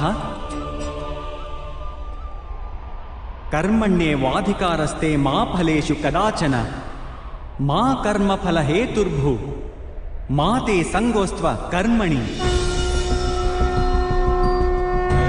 ನಿನ್ನ ಅಧಿಕಾರ ಕೇವಲ ಕರ್ಮ ಮಾಡಲು ಮಾತ್ರ. ಫಲವು ಭಗವಂತನ ಕೈಯಲ್ಲಿರುವುದು. ಕರ್ಮದಿಂದ ಓಡಿ ಹೋಗುವುದೂ ಸೂಕ್ತವಲ್ಲ, ಹಾಗೂ ಕರ್ಮಫಲದ ಅಪೇಕ್ಷೆ ಇಟ್ಟುಕೊಳ್ಳುವುದೂ ಸೂಕ್ತವಲ್ಲ.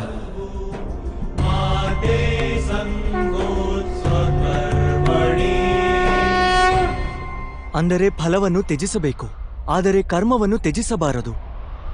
ಅಂತಹ ಕರ್ಮಯೋಗಿಯನ್ನು ಗುರುತಿಸುವುದು ಹೇಗೆ ಮಾಧವ? ವಿಷಯ ವಿನಿವರ್ತಂತೆ ನಿರಹಾರಸ್ಯ ದೇಹಿನಃ ರಸವರ್ಜಂ ರಸೋಪ್ಯಸ್ಯ ಪರಂ ದೃಷ್ಟ್ಯಾ ನಿವರ್ತತೆ. ಹೌದು ಪಾರ್ಥ, ಯಾರು ಸ್ವಾರ್ಥದಿಂದ ಬಿಡಿಸಿಕೊಳ್ಳಲು ಭೋಜನವನ್ನೇ ತ್ಯಜಿಸಿಬಿಡುತ್ತಾರೋ ಅವರ ಮನಸ್ಸಿನಿಂದ ಸ್ವಾರ್ಥದ ಆಸೆ ಎಂದೂ ಹೋಗುವುದೇ ಇಲ್ಲ. ಅವರಿಗೆ ಉಭಯ ಹಾನಿ ಆಗುತ್ತದೆ. ಒಂದು, ಅವರು ದುರ್ಬಲರಾಗುತ್ತಾರೆ. ಪರಮಾತ್ಮನನ್ನು ಪ್ರಾಪ್ತಿ ಮಾಡಿಕೊಳ್ಳಲು ಯಾವ ಪ್ರಯತ್ನ ಅನಿವಾರ್ಯವೋ ಅದನ್ನು ಅವರು ಮಾಡಲಾಗುವುದಿಲ್ಲ. ಎರಡನೆಯದು, ಎಂದಿಗೂ ಅವನ ಮನಸ್ಸು ಸ್ವಾರ್ಥದ ದುರಾಸೆಯಿಂದ ತುಂಬಿಕೊಂಡಿರುತ್ತದೆ. ಭೋಜನವನ್ನು ತ್ಯಜಿಸುವುದಕ್ಕಿಂತ ಉತ್ತಮವಾದದ್ದು ಸ್ವಾರ್ಥವೆಂಬ ದುರಾಸೆಯನ್ನೇ ತ್ಯಜಿಸುವುದಾಗಿದೆ. ಕರ್ಮಯೋಗಿ ತನ್ನ ಮನಸ್ಸಿನ ಎಲ್ಲ ದುರಾಸೆಗಳನ್ನು ಸೆಳೆದುಕೊಂಡು ಬಿಡುತ್ತಾನೆ. ಜೀವನವನ್ನು ಕರ್ತವ್ಯವೆಂದು ತಿಳಿದು ಕಾರ್ಯವನ್ನು ಮಾಡುತ್ತಾನೆ. ಕಾರ್ಯಗಳೊಂದಿಗೆ ಬಂಧನಕ್ಕೊಳಗಾಗುವುದಿಲ್ಲ. ಹಾಗೂ ಪಾರ್ಥ, ಯಾವ ವ್ಯಕ್ತಿ ಕಾರ್ಯಗಳಿಂದ ಆಸೆ ಅಪೇಕ್ಷೆಗಳನ್ನು ಇಟ್ಟುಕೊಳ್ಳುವುದಿಲ್ಲವೋ ಅಂಥವರ ಕಾರ್ಯವೇ ಪೂರ್ಣವಾಗುವುದು. ಒಂದು ಅಸಫಲತೆಯಿಂದ ದುಃಖಗೊಂಡ ಯಾರ ಮನಸ್ಸು ಓಲಾಡುವುದಿಲ್ಲವೋ, ಒಂದು ಸಫಲತೆಯಿಂದ ಆನಂದದಿಂದ ಯಾರು ತನ್ನನ್ನು ತಾನು ಸರ್ವಶ್ರೇಷ್ಠ ಎಂದುಕೊಳ್ಳುವುದಿಲ್ಲವೋ ಅಂತಹ ವ್ಯಕ್ತಿಯನ್ನೇ ಕರ್ಮಯೋಗಿ ಎನ್ನುವುದು. ಅಂತಹ ವ್ಯಕ್ತಿ ಜೀವನದಲ್ಲಿ ಮತ್ತೆ ಮತ್ತೆ ಸಫಲನಾಗುತ್ತಾನೆ.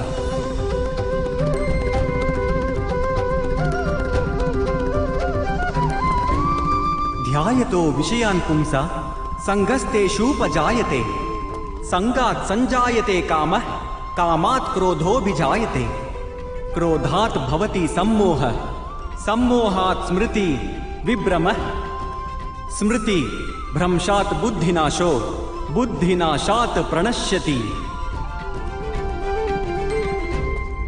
ಅಪೇಕ್ಷೆಯಿಂದ ಬಯಕೆ ಪ್ರಕಟವಾಗುತ್ತದೆ.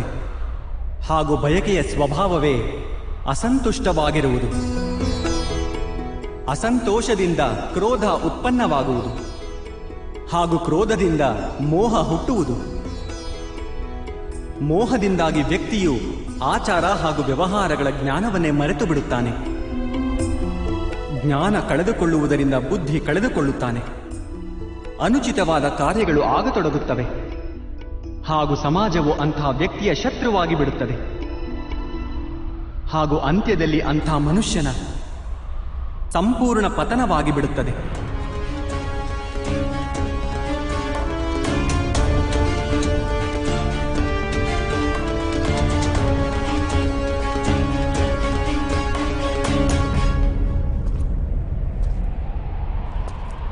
ಹೇಗೆ ಭ್ರಾತ ದುರ್ಯೋಧನನಿಗೆ ಅವನ ಸೇನಾಧಿಪತಿ ಮಹಾಮಹಿಮರೇ ಅವನ ಶತ್ರುವಾಗಿದ್ದರೂ ನಿನಗೆ ವಿಜಯದ ಆಶೀರ್ವಾದ ನೀಡಿದ ಹಾಗೆ,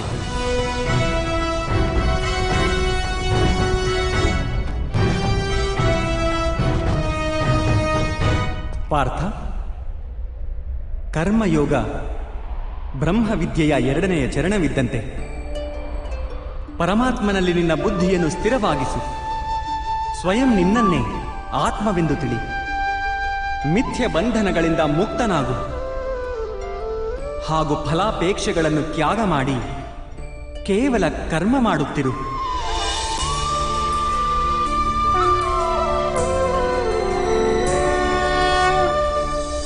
ನನ್ನ ಬುದ್ಧಿಯನ್ನು ಪರಮಾತ್ಮನಲ್ಲಿ ಸ್ಥಿರಗೊಳಿಸಿ ಕರ್ಮಯೋಗಿ ಆಗುವುದಕ್ಕೆ ಯಾವ ಮಾರ್ಗವಿದೆ ಮಾಧವ?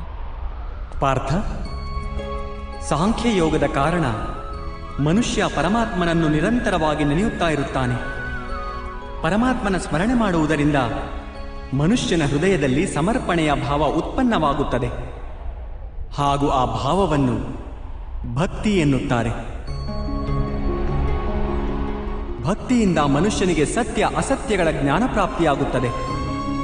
ಆ ಜ್ಞಾನದಿಂದ ಅವನಿಗೆ ಪರಮಾತ್ಮನ ದರ್ಶನವಾಗುತ್ತದೆ. ಹಾಗೂ ಯಾರಿಗೆ ಪರಮಾತ್ಮನ ದರ್ಶನವಾಗುವುದೋ ಅವನೇ ವಾಸ್ತವವಾಗಿ ಕರ್ಮಯೋಗಿಯಾಗುತ್ತಾನೆ. ಹಾಗೂ ಜನ್ಮದ ಚಕ್ರದಿಂದ ಹೊರಬಂದು ಮೋಕ್ಷವನ್ನು ಪಡೆಯುತ್ತಾನೆ. ಎಲ್ಲ ಆತ್ಮಗಳ ಅಂತಿಮ ಗುರಿಯೂ ಅದೇ ಆಗಿರುತ್ತದೆ. ಹಾಗೂ ಧರ್ಮದ ಅಂತಿಮ ಚರಣವೂ ಅದೇ ಆಗಿದೆ. ಆದರೆ ನಾನು ಪರಮಾತ್ಮನ ದರ್ಶನವಿಲ್ಲದೆ ಸಮರ್ಪಣೆಯನ್ನು ಹೇಗೆ ಮಾಡಿಕೊಳ್ಳಬಹುದು ಮಾಧವ? ಪರಮಾತ್ಮನ ದರ್ಶನ ಮಾಡಬೇಕಾದರೆ ನಿನ್ನ ಕಣ್ಣುಗಳಿಗೆ ಕಟ್ಟಿದ ಆಸೆ, ಅಹಂಕಾರ, ಕ್ರೋಧ ಹಾಗೂ ಪೂರ್ವಾಗ್ರಹದ ಪಟ್ಟಿಯನ್ನು ತೊಲಗಿಸಬೇಕಾಗುತ್ತದೆ. ಅಂಧಕಾರ ತುಂಬಿದ ಕಕ್ಷೆಯಲ್ಲಿ ಕುಳಿತ ಮನುಷ್ಯ ಸೂರ್ಯ ದರ್ಶನ ಮಾಡುವುದಿದೆ ಎಂದರೆ ಅವನಿಗೆ ಏನು ಹೇಳುವೆ? ಇದನ್ನೇ ಹೇಳುವೆ ಅಲ್ಲವೇ? ಕಕ್ಷದಿಂದ ಹೊರಬಂದು ಆಕಾಶದ ಕೆಳಗೆ ನಿಲ್ಲುವಂತಹವನಾಗು. ಸೂರ್ಯ ಎಂದೆಂದಿಗೂ ಉಪಸ್ಥಿತನಿರುವನು. ಹಾಗೆಯೇ ಪಾರ್ಥ, ಈ ಸೃಷ್ಟಿಯೇ ಪರಮಾತ್ಮನು. ಪರಮಾತ್ಮನೇ ಎಲ್ಲವೂ. ಪರಮಾತ್ಮನ ಹೊರತಾಗಿ ಏನೂ ಇಲ್ಲ. ಯಾರು ತನ್ನ ಆತ್ಮದ ದರ್ಶನ ಮಾಡುತ್ತಾನೋ ಅವನು ಪರಮಾತ್ಮನ ದರ್ಶನ ಮಾಡುತ್ತಾನೆ. ಹೇಗೆ ಉಪ್ಪಿನ ಒಂದು ಕಣದ ಸ್ವಾದವು ಸಮಗ್ರ ಸಾಗರದ ಸ್ವಾದದಿಂದ ಭಿನ್ನವಾಗಿರುವುದಿಲ್ಲವೋ ಹಾಗೆಯೇ ನಮ್ಮ ಆತ್ಮದ ದರ್ಶನವು ಪರಮಾತ್ಮನ ದರ್ಶನದಿಂದ ಭಿನ್ನವಾಗುವುದಿಲ್ಲ.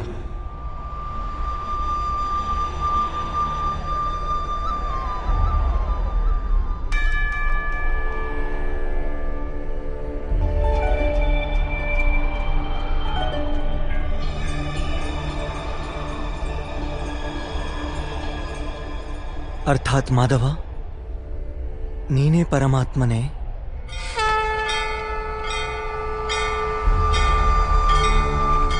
ಹೌದು ಪಾರ್ಥ, ನಾನು ಪರಮಾತ್ಮನು. ಯದಾ ಯದಾ ಹಿ ಹೇಗೆ ನೀನು ಪರಮಾತ್ಮನೋ ಹಾಗೆಯೇ ಗ್ಲಾನಿರ್ ಕೇವಲ ನೀನಿನ್ನೂ ಜಾಗೃತನಾಗಿಲ್ಲ ಅಷ್ಟೇ. ನಾನಿದನ್ನು ತಿಳಿದುಕೊಂಡಿದ್ದೇನೆ. ಸ್ಥಾನಂ ಅಧರ್ಮಸ್ಯ ತದಾತ್ಮಾನಂ ಸೃಜಾಮ್ಯಹಂ. ಹಾಗಾದರೆ ಮಾಧವ, ನಿಮ್ಮ ಮೇಲಿನ ಸಮರ್ಪಣೆಯು ದೇವರ ಮೇಲಿನ ಸಮರ್ಪಣೆ ಯಾಕಾಗುವುದಿಲ್ಲ? ಅವಶ್ಯವಾಗಿ ನನ್ನ ಮೇಲಿನ ಸಮರ್ಪಣೆಯೇ ಪರಮಾತ್ಮನ ಮೇಲಿನ ಸಮರ್ಪಣೆ. ಸರ್ವಧರ್ಮಾನ್ ಪರಿತ್ಯಜ್ಯ ಮಾಮೇಕ ಶರಣಂ ವ್ರಜ. ಇಡೀ ಜಗತ್ತನ್ನೇ ತ್ಯಜಿಸಿ ನನ್ನಲ್ಲಿ ಶರಣಾಗು ಪಾರ್ಥ. ಯದಾ ಯದಾ ಹಿ ಧರ್ಮಸ್ಯ ನಾನೇ ಜಗತ್ತು, ನಾನೇ ಜಗತ್ತಿನ ಪ್ರತಿ ಕಣವು, ನಾನೇ ಸೂರ್ಯನು ಹಾಗೂ ನಾನೇ ಚಂದ್ರನು, ನಾನೇ ನಕ್ಷತ್ರವು ಹಾಗೂ ನಾನೇ ಎಲ್ಲಾ ಗ್ರಹಗಳು. ನಾನು ಸೂರ್ಯನಿಗಿಂತ ಹೆಚ್ಚು ಪುರಾತನನು, ಯಾವುದೇ ವೃಕ್ಷದಲ್ಲಿ ಅರಳಿದ ಮೊಗ್ಗಿಗಿಂತ ನವೀನನು. ನಾನೇ ಎಲ್ಲ ಮನುಷ್ಯರು, ನಾನೇ ಸ್ವರ್ಗ ಹಾಗೂ ನರಕಗಳನ್ನು ಹಿಡಿದಿಟ್ಟುಕೊಂಡಿರುವ ಶಕ್ತಿಯು, ನಾನೇ ದುರ್ಯೋಧನನು ಹಾಗೂ ನಾನೇ ಅರ್ಜುನನೂ ಆಗಿದ್ದೇನೆ.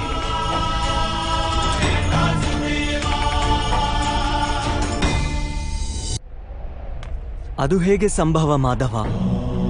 ನಿಮ್ಮ ಜನ್ಮವನ್ನು ಬಹಳರು ತಮ್ಮ ಜೀವನ ಕಾಲದಲ್ಲಿಯೇ ನೋಡಿದ್ದಾರೆ. ನಿಮ್ಮ ಮಾತೆ ಈಗಲೂ ಜೀವಿತವಾಗಿದ್ದಾರೆ. ಯಾರ ಗರ್ಭದಿಂದ ನೀವು ಜನ್ಮ ಪಡೆದಿರುವಿರೋ ನೀವು ಪುರಾತನ ಹಾಗೂ ಅವಿನಾಶಿ ಹೇಗಾಗಲು ಸಾಧ್ಯ? ನೀನು ಶರೀರವನ್ನು ನೋಡುತ್ತಿರುವೆ ಹಾಗೂ ನಾನು ಆತ್ಮದ ಬಗ್ಗೆ ಹೇಳುತ್ತಿರುವೆ. ನಾನು ಅನೇಕ ಜನ್ಮವೆತ್ತಿರುವೆ ಪಾರ್ಥ. ನಾನು ಅನೇಕ ಅವತಾರಗಳನ್ನು ಧರಿಸಿದ್ದೇನೆ, ಅನೇಕ ಶರೀರಗಳಾಗಿರುವೆ. ನಾನು ಇದೇ ಮಣ್ಣಿನಲ್ಲಿ ಸೇರಿರುವೆ.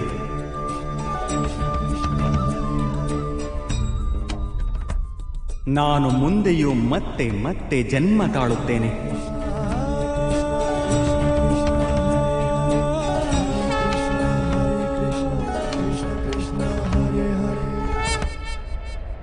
ಯದಾ ಯದಾ ಹಿ ಧರ್ಮಸ್ಯ ಗ್ಲಾನಿರ್ಭವತಿ ಭಾರತ ಅಭ್ಯುತ್ಥಾನಮಧರ್ಮಸ್ಯ ತದಾತ್ಮಾನಂ ಸೃಜಾಮ್ಯಹಂ. ಪರಿತ್ರಾಣಾಯ ಸಾಧೂನಾಂ ವಿನಾಶಾಯ ಚ ದುಷ್ಕೃತಾಂ ಧರ್ಮ ಸಂಸ್ಥಾಪನಾರ್ಥಾಯ ಸಂಭವಾಮಿ ಯುಗೆ ಯುಗೆ.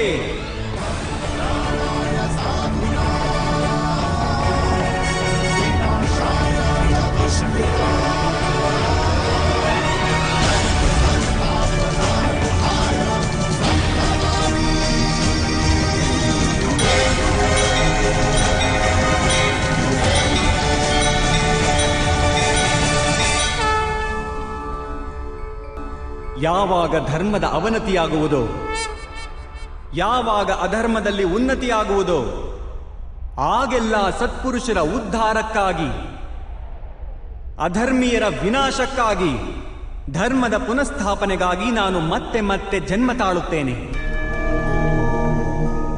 ಇದು ಪ್ರತಿಯುಗದಲ್ಲೂ ಆಗುತ್ತಲಿದೆ ಹಾಗೂ ಮುಂದೆಯೂ ಹಾಗೆಯೇ ಆಗುವುದು. ನಾನೇ ಅವಿನಾಶಿ ಪರಮಾತ್ಮನು. ನಾನೇ ಮತ್ಸ್ಯನೂ ಆಗಿದ್ದೆ ಹಾಗೂ ನಾನೇ ವಾಮನ ಅವತಾರವು. ನಾನೇ ಪರಶುರಾಮನು ಹಾಗೂ ನಾನೇ ರಾಮಚಂದ್ರನೂ ಆಗಿದ್ದೆ.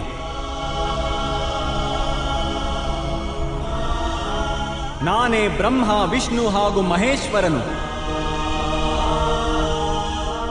ಹಾಗೂ ನಾನೇ ಸರಸ್ವತಿ, ಕಾಳಿ ಹಾಗೂ ಲಕ್ಷ್ಮಿಯೂ ಕೂಡ.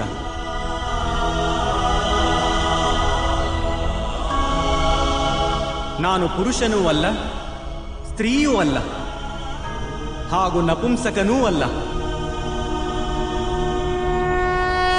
ನಾನು ಶರೀರವೂ ಅಲ್ಲ, ಶರೀರದ ಅಂಗವೂ ಅಲ್ಲ. ನಾನೇ ಜ್ಞಾನವು, ನಾನೇ ಸೃಷ್ಟಿಯು, ಚೈತನ್ಯವೂ ಹೌದು ಹಾಗೂ ಪರಬ್ರಹ್ಮನೂ ಹೌದು. ನಾನೇ ಎಲ್ಲವೂ ಆಗಿರುವೆ ಹಾಗೂ ನಾನು ಏನೂ ಅಲ್ಲ. ಹೀಗೆಯೇ ಪ್ರತಿಯುಗದಲ್ಲಿಯೂ ಆಗಿದೆ ಹಾಗೂ ಮುಂದೆಯೂ ಹೀಗೆಯೇ ಆಗುತ್ತಲಿರುತ್ತದೆ.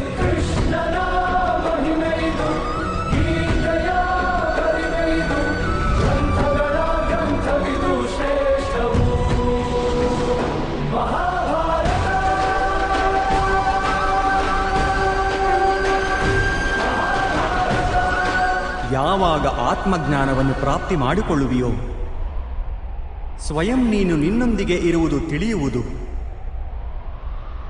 ಆಗ ನೀನು ನನ್ನ ಹಾಗೆಯೇ ನಿನ್ನನ್ನೇ ಪರಮಾತ್ಮನ ರೂಪದಲ್ಲಿಯೇ ಕಾಣುವೆ. ಆದರೆ ಆ ಪಟ್ಟವನ್ನು ಪ್ರಾಪ್ತಿ ಮಾಡಿಕೊಳ್ಳಲು ನನ್ನ ಮೇಲಿನ ಸಂಪೂರ್ಣ ಸಮರ್ಪಣೆ ಅನಿವಾರ್ಯವಾಗಿದೆ. ಸಮರ್ಪಣೆ ಎಂದರೇನು ಮಾಧವ? ಸಮರ್ಪಣೆ ಮನಸ್ಸಿನ ಅಂಥ ಸ್ಥಿತಿಯ ಹೆಸರು. ಯಾವಾಗ ಮನುಷ್ಯ ತನ್ನೆಲ್ಲ ಸಂಕಲ್ಪಗಳನ್ನು ತ್ಯಜಿಸುತ್ತಾನೋ, ತನಗಾಗಿ ಯಾವುದೇ ಪ್ರಕಾರದ ನಿರ್ಣಯ ಅಥವಾ ಪ್ರತಿಜ್ಞೆಯನ್ನು ಮಾಡುವುದಿಲ್ಲ, ಯಾವ ಪ್ರಕಾರದ ಕಾರ್ಯವನ್ನು ಅವನಿಗೆ ಕೊಡಲಾಗುವುದೋ ಅದೇ ಪ್ರಕಾರದ ಕಾರ್ಯವನ್ನು ಮಾಡುತ್ತಾನೆ. ವಾಸ್ತವವಾಗಿ ಸಮರ್ಪಣೆಯ ಅರ್ಥವೇನೆಂದರೆ, ತನ್ನನ್ನು ತಾನೇ, ತನ್ನ ಮನಸ್ಸನ್ನು, ಬುದ್ಧಿಯನ್ನು, ಜ್ಞಾನವನ್ನು, ಇಚ್ಛೆಯನ್ನು, ಆಶಯವನ್ನು ಹಾಗೂ ಭಾವನೆಯನ್ನು, ತನ್ನ ಸರ್ವಸ್ವವನ್ನು ಯಾರಿಗೋ ಅರ್ಪಣೆ ಮಾಡುವುದಾಗಿದೆ. ಹಾಗೂ ಅಂಥ ಸಮರ್ಪಣೆಯನ್ನು ಭಕ್ತಿ ಎನ್ನುತ್ತಾರೆ.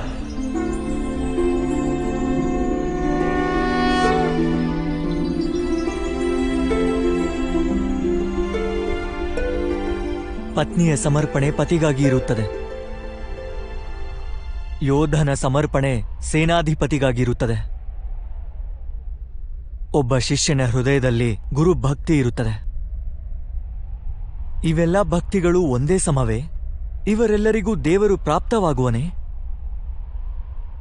ಇಲ್ಲ ಪಾರ್ಥ. ಮನುಷ್ಯ ಯಾರಿಗಾಗಿ ಸಮರ್ಪಿತನಾಗಿರುವನೋ ಅವನ ಸ್ವರೂಪವಾಗಿಯೇ ಕಾಣತೊಡಗುತ್ತಾನೆ. ಅವನ ಮನಸ್ಸಿನಲ್ಲಿ ಯಾವುದೇ ಸಂದೇಹ, ಯಾವುದೇ ಪ್ರಶ್ನೆ ಜನ್ಮ ತಾಳುವುದಿಲ್ಲ. ಒಬ್ಬ ದುಷ್ಟನಿಗೆ ಮಾಡುವ ಸಮರ್ಪಣೆಯು ಆ ಮನುಷ್ಯನ ಕಾರ್ಯವನ್ನು ಭ್ರಷ್ಟಗೊಳಿಸುತ್ತದೆ.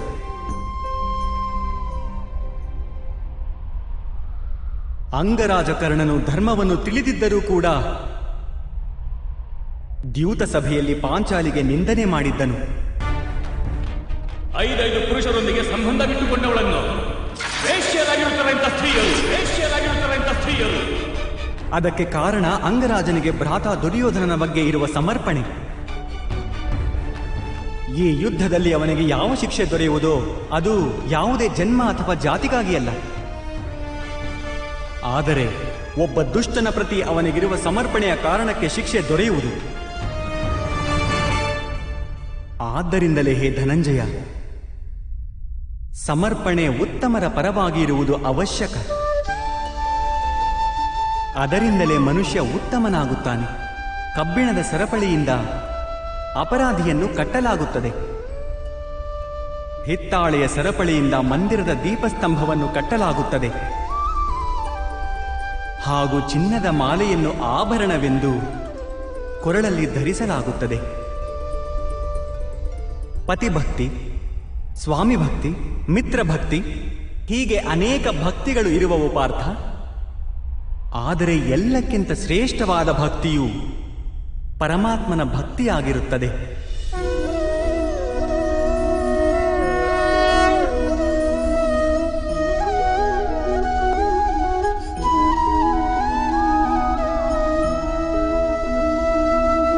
ಪರಮಾತ್ಮನ ಭಕ್ತಿಗೆ ಸಾಂಖ್ಯ ಅಥವಾ ಕರ್ಮಯೋಗದೊಂದಿಗೆ ಏನು ಸಂಬಂಧವಿದೆ? ಸಾಂಖ್ಯ ಯೋಗದಿಂದ ಮನುಷ್ಯ ತನ್ನನ್ನು ಆತ್ಮಸ್ವರೂಪಿಯಾಗಿ ತಿಳಿದುಕೊಳ್ಳುತ್ತಾನೆ. ಕರ್ಮಯೋಗದಿಂದ ಅವನು ಜೀವನದ ಬಂಧನದಿಂದ ಕಳಚಿಕೊಳ್ಳುತ್ತಾನೆ. ಹಾಗೆಯೂ ಭಕ್ತಿಯ ಕಾರಣದಿಂದ ಮನುಷ್ಯನಿಗೆ ಪರಮಾತ್ಮನ ವಾಸ್ತವಿಕ ರೂಪದ ಜ್ಞಾನ ದೊರೆಯುತ್ತದೆ. ಪರಮಾತ್ಮನ ಜ್ಞಾನದಿಂದ ಮನುಷ್ಯನು ಜನ್ಮ ಮರಣದ ಚಕ್ರಗಳಿಂದ ಕಳಚಿಕೊಂಡು ಸಚ್ಚಿದಾನಂದ ಸ್ವರೂಪವನ್ನು ಪ್ರಾಪ್ತಿ ಹೊಂದುತ್ತಾನೆ. ಪರಮಾತ್ಮನಲ್ಲಿ ಒಂದಾಗಿ ಸ್ವಯಂ ಪರಮಾತ್ಮನಾಗುತ್ತಾನೆ. ಹೇಗೆ ನೀರಿನ ಚಿಕ್ಕ ಹನಿಯೂ ಕೂಡ ಸಾಗರವನ್ನು ಸೇರಿದಾಗ ಸ್ವಯಂ ಸಾಗರವೇ ಆಗುವುದೋ ಹಾಗೆ. ಅರ್ಥಾತ್ ಈ ಶರೀರಕ್ಕೆ ಯಾವುದೇ ಮಹತ್ವವೇ ಇಲ್ಲವೇ ಮಾಧವ? ಅವಶ್ಯವಾಗಿ ಮಹತ್ವವಿದೆ ಪಾರ್ಥ. ಶರೀರದ ಮಾಧ್ಯಮದಿಂದಲೇ ಮನುಷ್ಯನಿಗೆ ಪರಮಾತ್ಮನ ಸಾಕ್ಷಾತ್ಕಾರವಾಗುತ್ತದೆ. ಮೃತ್ಯು ಹಾಗೂ ಹೊಸ ಜನ್ಮದ ಮಧ್ಯದ ಸಮಯದಲ್ಲಿ ಆತ್ಮಜ್ಞಾನದಲ್ಲಿ ವೃದ್ಧಿಯಾಗಲಾರದು. ಈ ಜನ್ಮದಲ್ಲಿ ದೊರೆತ ಅನುಭವ, ಜ್ಞಾನ, ಚಿಂತನೆ ಹಾಗೂ ಅಭ್ಯಾಸವನ್ನು ತೆಗೆದುಕೊಂಡೇ ಆತ್ಮವು ಹೊಸ ಶರೀರವನ್ನು ಪಡೆಯುತ್ತದೆ. ಆತ್ಮದ ಪ್ರಗತಿ ಹಾಗೂ ಅಧೋಗತಿ ಶರೀರದಲ್ಲಿದ್ದರೆ ಮಾತ್ರ ಸಂಭವವಾಗುವುದು.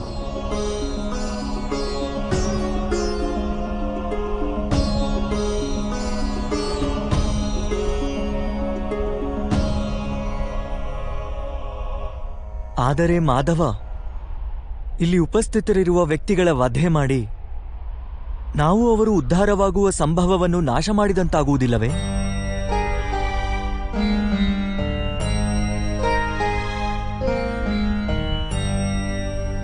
ನಿನ್ನ ಶತ್ರುಗಳು ಧರ್ಮದ ಮಿತಿಯನ್ನು ಮೀರಿಬಿಟ್ಟಿರುವರು ಪಾರ್ಥ. ಅಧರ್ಮವೇ ಅವರ ಸ್ವಭಾವವಾಗಿ ಹೋಗಿದೆ. ಅವರ ಉದ್ಧಾರ ಇನ್ನು ಅಸಂಭವ.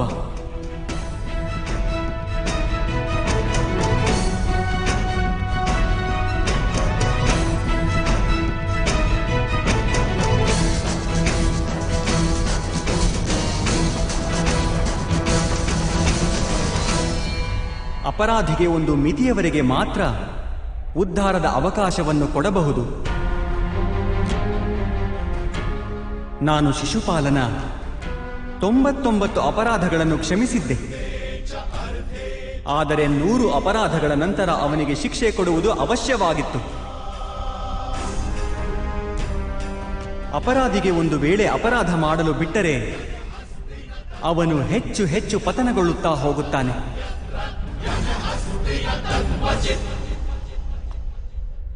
ಅವನು ಅಧರ್ಮ ಮಾಡದಂತೆ ತಡೆಯುವುದರಲ್ಲಿಯೇ ಕರುಣೆ ಇದೆ ಪಾರ್ಥ. ಈ ಆತ್ಮಗಳು ಸಾಯುವುದಿಲ್ಲ. ಅಧರ್ಮದಿಂದ ಭ್ರಷ್ಟವಾದ ಈ ಶರೀರವನ್ನು ತ್ಯಜಿಸಿ ಹೊಸ ಶರೀರವನ್ನು ಪಡೆದುಕೊಳ್ಳುತ್ತವೆ. ಹಾಗೂ ಆ ಶರೀರದಲ್ಲಿ ಅವರ ಪ್ರಗತಿಯ ಸಾಧ್ಯತೆ ಹೆಚ್ಚಾಗಿರುವುದು.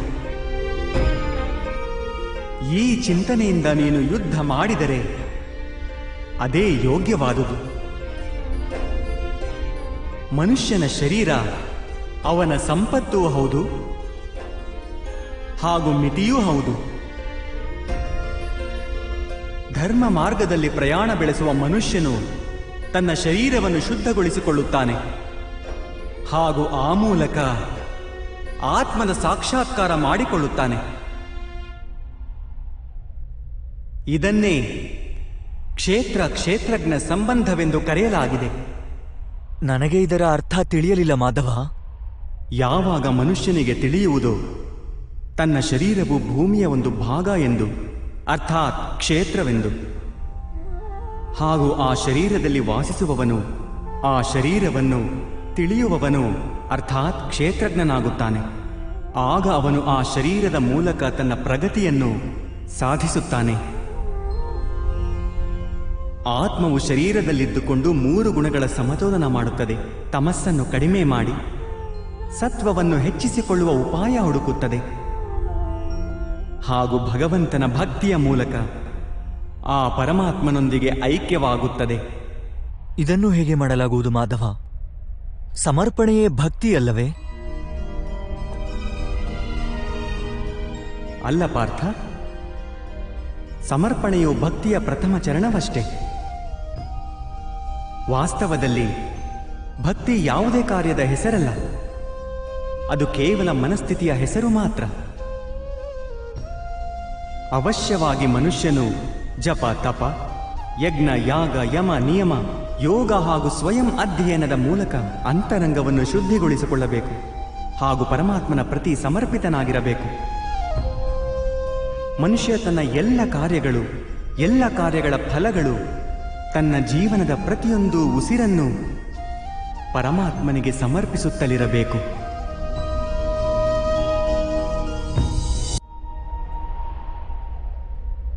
ಭಕ್ತಿ ಕೇವಲ ಮನದ ಸ್ಥಿತಿಯಾದರೆ ಜಪ, ತಪ ಇತ್ಯಾದಿಗಳ ಮಹತ್ವವೇನಿದೆ ಮಾಧವ? ಹೇಗೆ ಇಂದು ಶುದ್ಧ ಮಾಡಿದ ಪಾತ್ರೆಯು ನಾಳೆ ಮತ್ತೆ ಕೊಳೆಯಾಗುವುದೋ, ಹಾಗೆಯೇ ಮನುಷ್ಯನ ಮನಸ್ಸು ಮತ್ತೆ ಮತ್ತೆ ಪರಮಾತ್ಮನಿಂದ ದೂರವಾಗುತ್ತದೆ. ಆದ್ದರಿಂದಲೇ ಅವಶ್ಯವಾಗಿ ಜಪ, ತಪ, ಸ್ವಯಂ ಅಧ್ಯಯನ ಇತ್ಯಾದಿಗಳ ಮೂಲಕ ತನಗೆ ತಾನೇ ಇದನ್ನು ನೆನಪಿಸಿಕೊಳ್ಳುತ್ತಿರಬೇಕು. ತನ್ನ ಜೀವನ ಪರಮಾತ್ಮನಿಗೆ ಸಮರ್ಪಿತವಾಗಿದೆ ಎನ್ನುವುದು. ಯಾವ ತಟದಲ್ಲಿ ಮುಳುಗೇಳಬೇಕೋ ಅದಕ್ಕೆ ಮಹತ್ವವಿಲ್ಲ, ಮಹತ್ವವಿರುವುದು ಮುಳುಗೇಳುವುದಕ್ಕೆ. ಭಕ್ತಿಯೋಗಕ್ಕೆ ಒಂದೇ ಸಾರವಿದೆ ಪಾರ್ಥ. ಮನುಷ್ಯ ತನ್ನ ಜೀವನವನ್ನು ಪರಮಾತ್ಮನಿಗೆ ಅರ್ಪಣೆ ಮಾಡಿ ಪರಮಾತ್ಮನ ಭಕ್ತಿಯಲ್ಲಿರುವುದು ಹಾಗೂ ಸತ್ವಗುಣದಿಂದ ಕೂಡಿದ ಸಂಪತ್ತನ್ನು ಸುರಕ್ಷಿತವಾಗಿ ಇಟ್ಟುಕೊಳ್ಳುವುದು. ಸತ್ವಗುಣ, ಸಂಪತ್ತು ಎಂದು ಯಾವುದಕ್ಕೆ ಹೇಳುತ್ತಾರೆ ಮಾಧವ? ಅಹಿಂಸಾ, ಸತ್ಯಂ, ಕ್ರೋಧ, ತ್ಯಾಗ, ಶಾಂತಿರ ಪೈಶುನಂ, ದಯಾಭೂತೇಶ್ವ ಲೋಲುಪ್ತ್ವಂ, ಮಾರ್ದವಂ ಹ್ರೀರ ಚಾಪಲಂ, ತೇಜಃ ಕ್ಷಮಾ ಧೃತಿ, ಶೌಚಮದ್ರೋಹೋ ನಾತಿ ಮಾನಿತ, ಭವಂತಿ ಸಂಪದಂ ದೈವೀಂ ಅಭಿಜಾತಸ್ಯ ಭಾರತ. ಯಾವುದೇ ಕಾರಣವಿಲ್ಲದೆ ಸ್ವಾರ್ಥಕ್ಕಾಗಿ ಹಿಂಸೆ ಮಾಡುವುದು ಅಧರ್ಮವಾಗುವುದು ಪಾರ್ಥ. ವಾಸ್ತವವಾಗಿ ಅಹಿಂಸೆಯೇ ಪರಮಧರ್ಮ. ಹಾಗೂ ಅದರೊಂದಿಗೆ ಸತ್ಯ, ಕ್ರೋಧ ಮಾಡದೇ ಇರುವುದು ತ್ಯಾಗ, ಮನದ ಶಾಂತಿ, ನಿಂದನೆ ಮಾಡದೇ ಇರುವುದು ದಯಾಭಾವ, ಸುಖದೆಡೆಗೆ ಆಕರ್ಷಿತನಾಗದೇ ಇರುವುದು, ಯಾವುದೇ ಕಾರಣವಿಲ್ಲದೆ ಯಾವುದೇ ಕಾರ್ಯ ಮಾಡದೇ ಇರುವುದು ವೇಗ, ಕ್ಷಮೆ, ತಾಳ್ಮೆ, ಈ ಶರೀರದ ಶುದ್ಧತೆ, ಧರ್ಮದ್ರೋಹ ಮಾಡದೇ ಇರುವುದು ಹಾಗೂ ಅಹಂಕಾರ ಮಾಡದೇ ಇರುವುದು, ಇವೆಲ್ಲ ಗುಣಗಳನ್ನು ಸತ್ವಗುಣ ಸಂಪತ್ತು ಅಥವಾ ದೈವಿ ಸಂಪತ್ತು ಎನ್ನಲಾಗುವುದು. ಇವುಗಳಿಂದಾಗಿಯೇ ಮನುಷ್ಯ ಪರಮಾತ್ಮನ ಅರ್ಥಾತ್ ನನ್ನ ಭಕ್ತಿ ಮಾಡುತ್ತಾನೆ.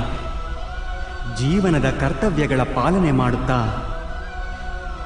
ಧರ್ಮದ ಸ್ಥಾಪನೆ ಮಾಡುತ್ತಾನೆ ಹಾಗೂ ಕರ್ಮಫಲದ ಅಪೇಕ್ಷೆಯನ್ನು ತ್ಯಜಿಸಿ ಜೀವನ ಮಾಡುತ್ತಾನೆ.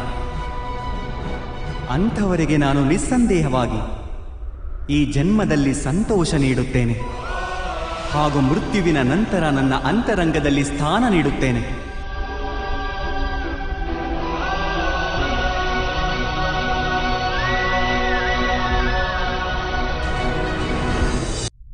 ನಿಮ್ಮ ರೂಪ ಹೇಗಿದೆ ಮಾಧವ? ಸಾಂಖ್ಯ ಯೋಗದ ಮಾಧ್ಯಮದಿಂದ ನಾನು ತಿಳಿದುಕೊಂಡೆ ನಾನು ಒಂದು ಆತ್ಮವೆಂದು, ಅಮರನೆಂದು, ಹಾಗೂ ಈ ನಶ್ವರ ಶರೀರದಲ್ಲಿ ಕೇವಲ ಕೆಲ ಸಮಯದವರೆಗೆ ವಾಸಿಸುವೆ ಎಂದು. ಕರ್ಮಯೋಗದ ಮಾಧ್ಯಮದಿಂದ ನಾನು ತಿಳಿದುಕೊಂಡೆ, ಯಾರು ಫಲದ ಅಪೇಕ್ಷೆಯನ್ನು ತ್ಯಜಿಸಿ ಕೇವಲ ಕರ್ಮ ಮಾಡುತ್ತಾನೋ ಅವನಿಗೆ ಜೀವನದಲ್ಲಿ ಶಾಂತಿ ಹಾಗೂ ಸಫಲತೆ ಪ್ರಾಪ್ತವಾಗುತ್ತದೆ ಎಂದು. ಭಕ್ತಿ ಯೋಗದ ಮಾಧ್ಯಮದಿಂದ ನಾನು ನಿಮ್ಮ ಪ್ರತಿ ಸಮರ್ಪಣೆಯ ಮಹತ್ವ ತಿಳಿದುಕೊಂಡೆ.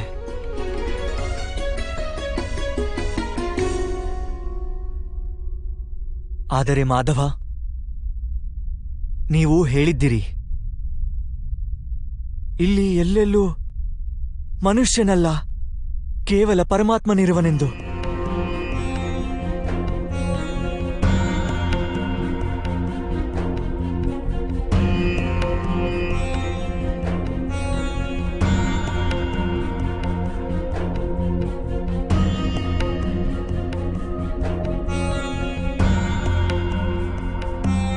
ಆದರೆ ಈಗಲೂ ನನಗೆ ಇಲ್ಲಿ ಕೇವಲ ಮನುಷ್ಯರು ಕಾಣುತ್ತಿರುವರು, ಕೇವಲ ಮನುಷ್ಯರು ಮಾಧವ.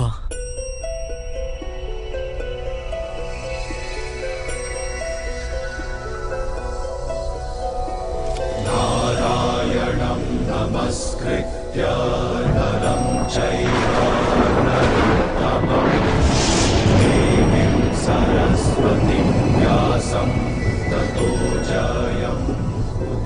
ನಾನು ನಿಮ್ಮ ವಾಸ್ತವಿಕ ರೂಪದ ದರ್ಶನ ಮಾಡಬಯಸುತ್ತೇನೆ ಮಾಧವ. ನಿಮ್ಮ ಶಕ್ತಿ, ನಿಮ್ಮ ಜ್ಞಾನ, ವೇಗ ಹಾಗೂ ಐಶ್ವರ್ಯಗಳಿಂದ ಕೂಡಿದ ಪರಮಾತ್ಮನ ಸ್ವರೂಪವನ್ನು ಪ್ರತ್ಯಕ್ಷವಾಗಿ ನೋಡಬಯಸುತ್ತೇನೆ ಮಾಧವ. ನನಗೆ ನಿಮ್ಮ ಅವಿನಾಶಿ ಸ್ವರೂಪದ ದರ್ಶನ ನೀಡಿ ಮಾಧವ. ನನ್ನ ಎಲ್ಲ ಸಂದೇಹಗಳನ್ನು ನಾಶ ಮಾಡಿ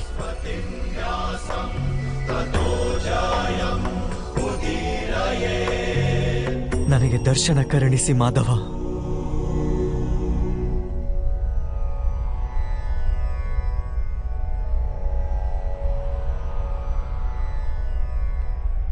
ನೋಡು ಪಾರ್ಥ,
ಸಾಂಖ್ಯ ಯೋಗದಿಂದ ಕರ್ಮಯೋಗ, ಕರ್ಮಯೋಗದಿಂದ ಭಕ್ತಿಯೋಗ ಹಾಗೂ ಭಕ್ತಿಯೋಗದಿಂದ ಜ್ಞಾನದ ಪ್ರಾಪ್ತಿಯಾಗುತ್ತದೆ.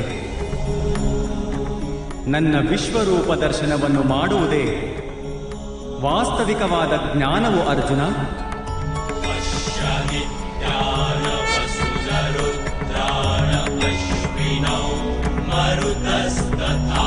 ಇದೇ ಒಂದು ಜ್ಞಾನವು ವಿಶ್ವದಲ್ಲಿ ಎಲ್ಲ ಜ್ಞಾನ ಹಾಗೂ ವಿಜ್ಞಾನಗಳ ಆಧಾರವಾಗಿದೆ. ಇದೇ ಜ್ಞಾನವು ಮುಕ್ತಿಯನ್ನು ದೊರಕಿಸಿಕೊಡುತ್ತದೆ. ದೇವತೆಗಳಿಗೂ ಯಾವ ದರ್ಶನ ಸುಲಭವಾಗಿ ಪ್ರಾಪ್ತವಾಗುವುದಿಲ್ಲವೋ ಅಂತಹ ವಾಸ್ತವಿಕ ರೂಪವನ್ನು ನಿನಗೆ ತೋರುತ್ತಿರುವೆನು ಅರ್ಜುನ.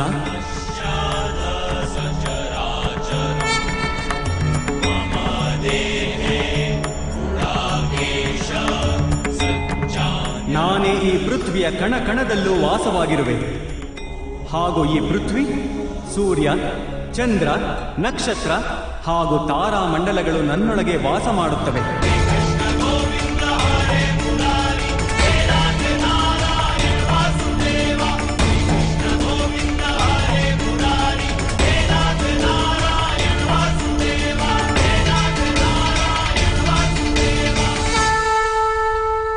ನಾನೇ ಸತ್ಯ, ನಾನೇ ಸಂಪೂರ್ಣ, ನಾನೇ ಜೀವ, ನಾನೇ ಶಿವ.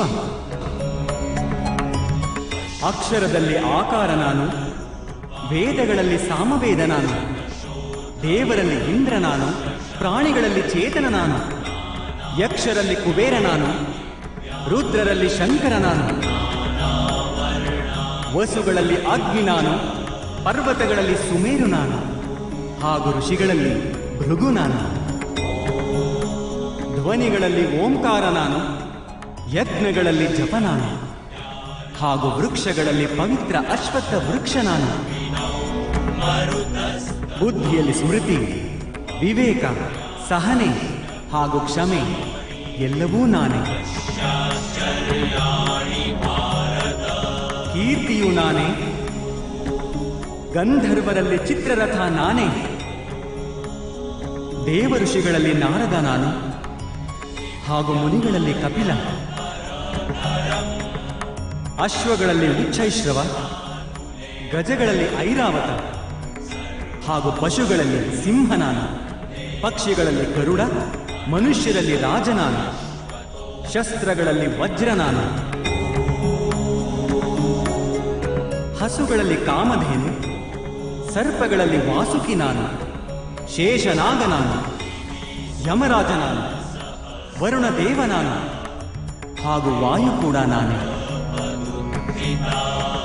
ಭಗವಂತ ರಾಮ ನಾನು, ಪವಿತ್ರ ಗಂಗೆ ನಾನು, ಸೃಷ್ಟಿಯಲ್ಲಿ ಆದಿ ಮಧ್ಯ ಹಾಗೂ ಅಂತ್ಯವೂ ನಾನೇ.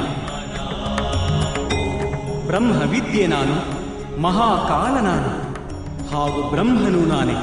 ಪರಿಣಾಮ, ವಿಜಯ, ಸತ್ವ, ನಿರ್ಣಯ ನಾನು. ಶಿಕ್ಷೆ, ಶಕ್ತಿ, ನೀತಿ, ಮೌನ ಹಾಗೂ ತತ್ವಜ್ಞಾನವೂ ನಾನೇ.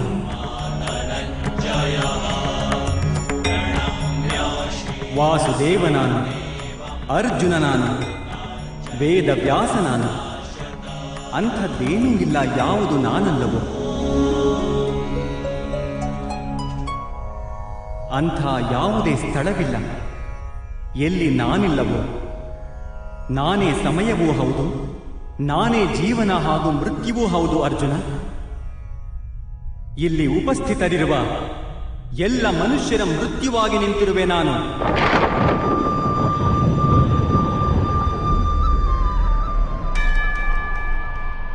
ನೀನೊಂದು ವೇಳೆ ಶಸ್ತ್ರವನ್ನು ಎತ್ತದಿದ್ದರೂ ನಾನು ಇವರೆಲ್ಲರ ವಧೆ ಮಾಡುತ್ತೇನೆ ಅರ್ಜುನ.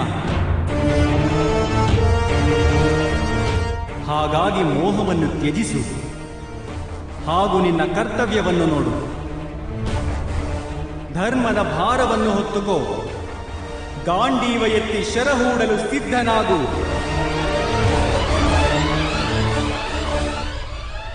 ಯುದ್ಧ ಮಾಡು ಅರ್ಜುನ, ಯುದ್ಧ ಮಾಡು.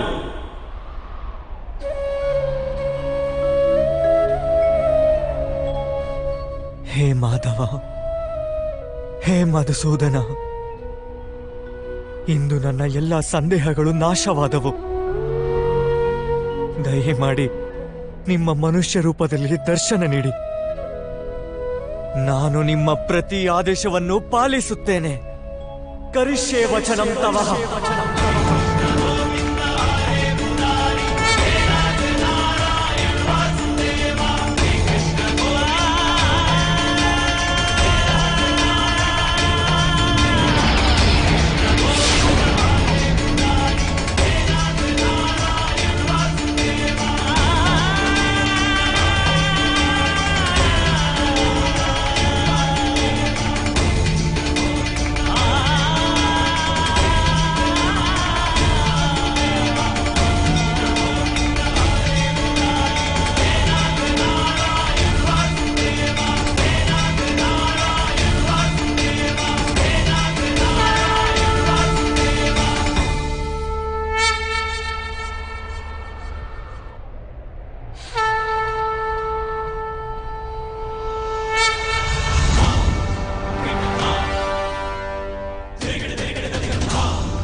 धनञ्जय ओजस्य बलवीर्यं श्वेतवाहनं नागेश महाबाहो अर्जुनः पुरुषोत्तम सव्यसाची धनुषगाण्डिवधारी शक्तिमान कीर्तिमान महानायक अर्जुनः अर्थस्य धनञ्जय ओजस्य बलवीर्यं श्वेतवाहनं नागेश महाबाहो अर्जुनः अर्थस्य धनञ्जय श्वेतवाहनगुणाकेशम् अर्थस्य धनञ्जय ओजस्य बलवीर्यं श्वेतवाहनगुणाकेश महाबाहो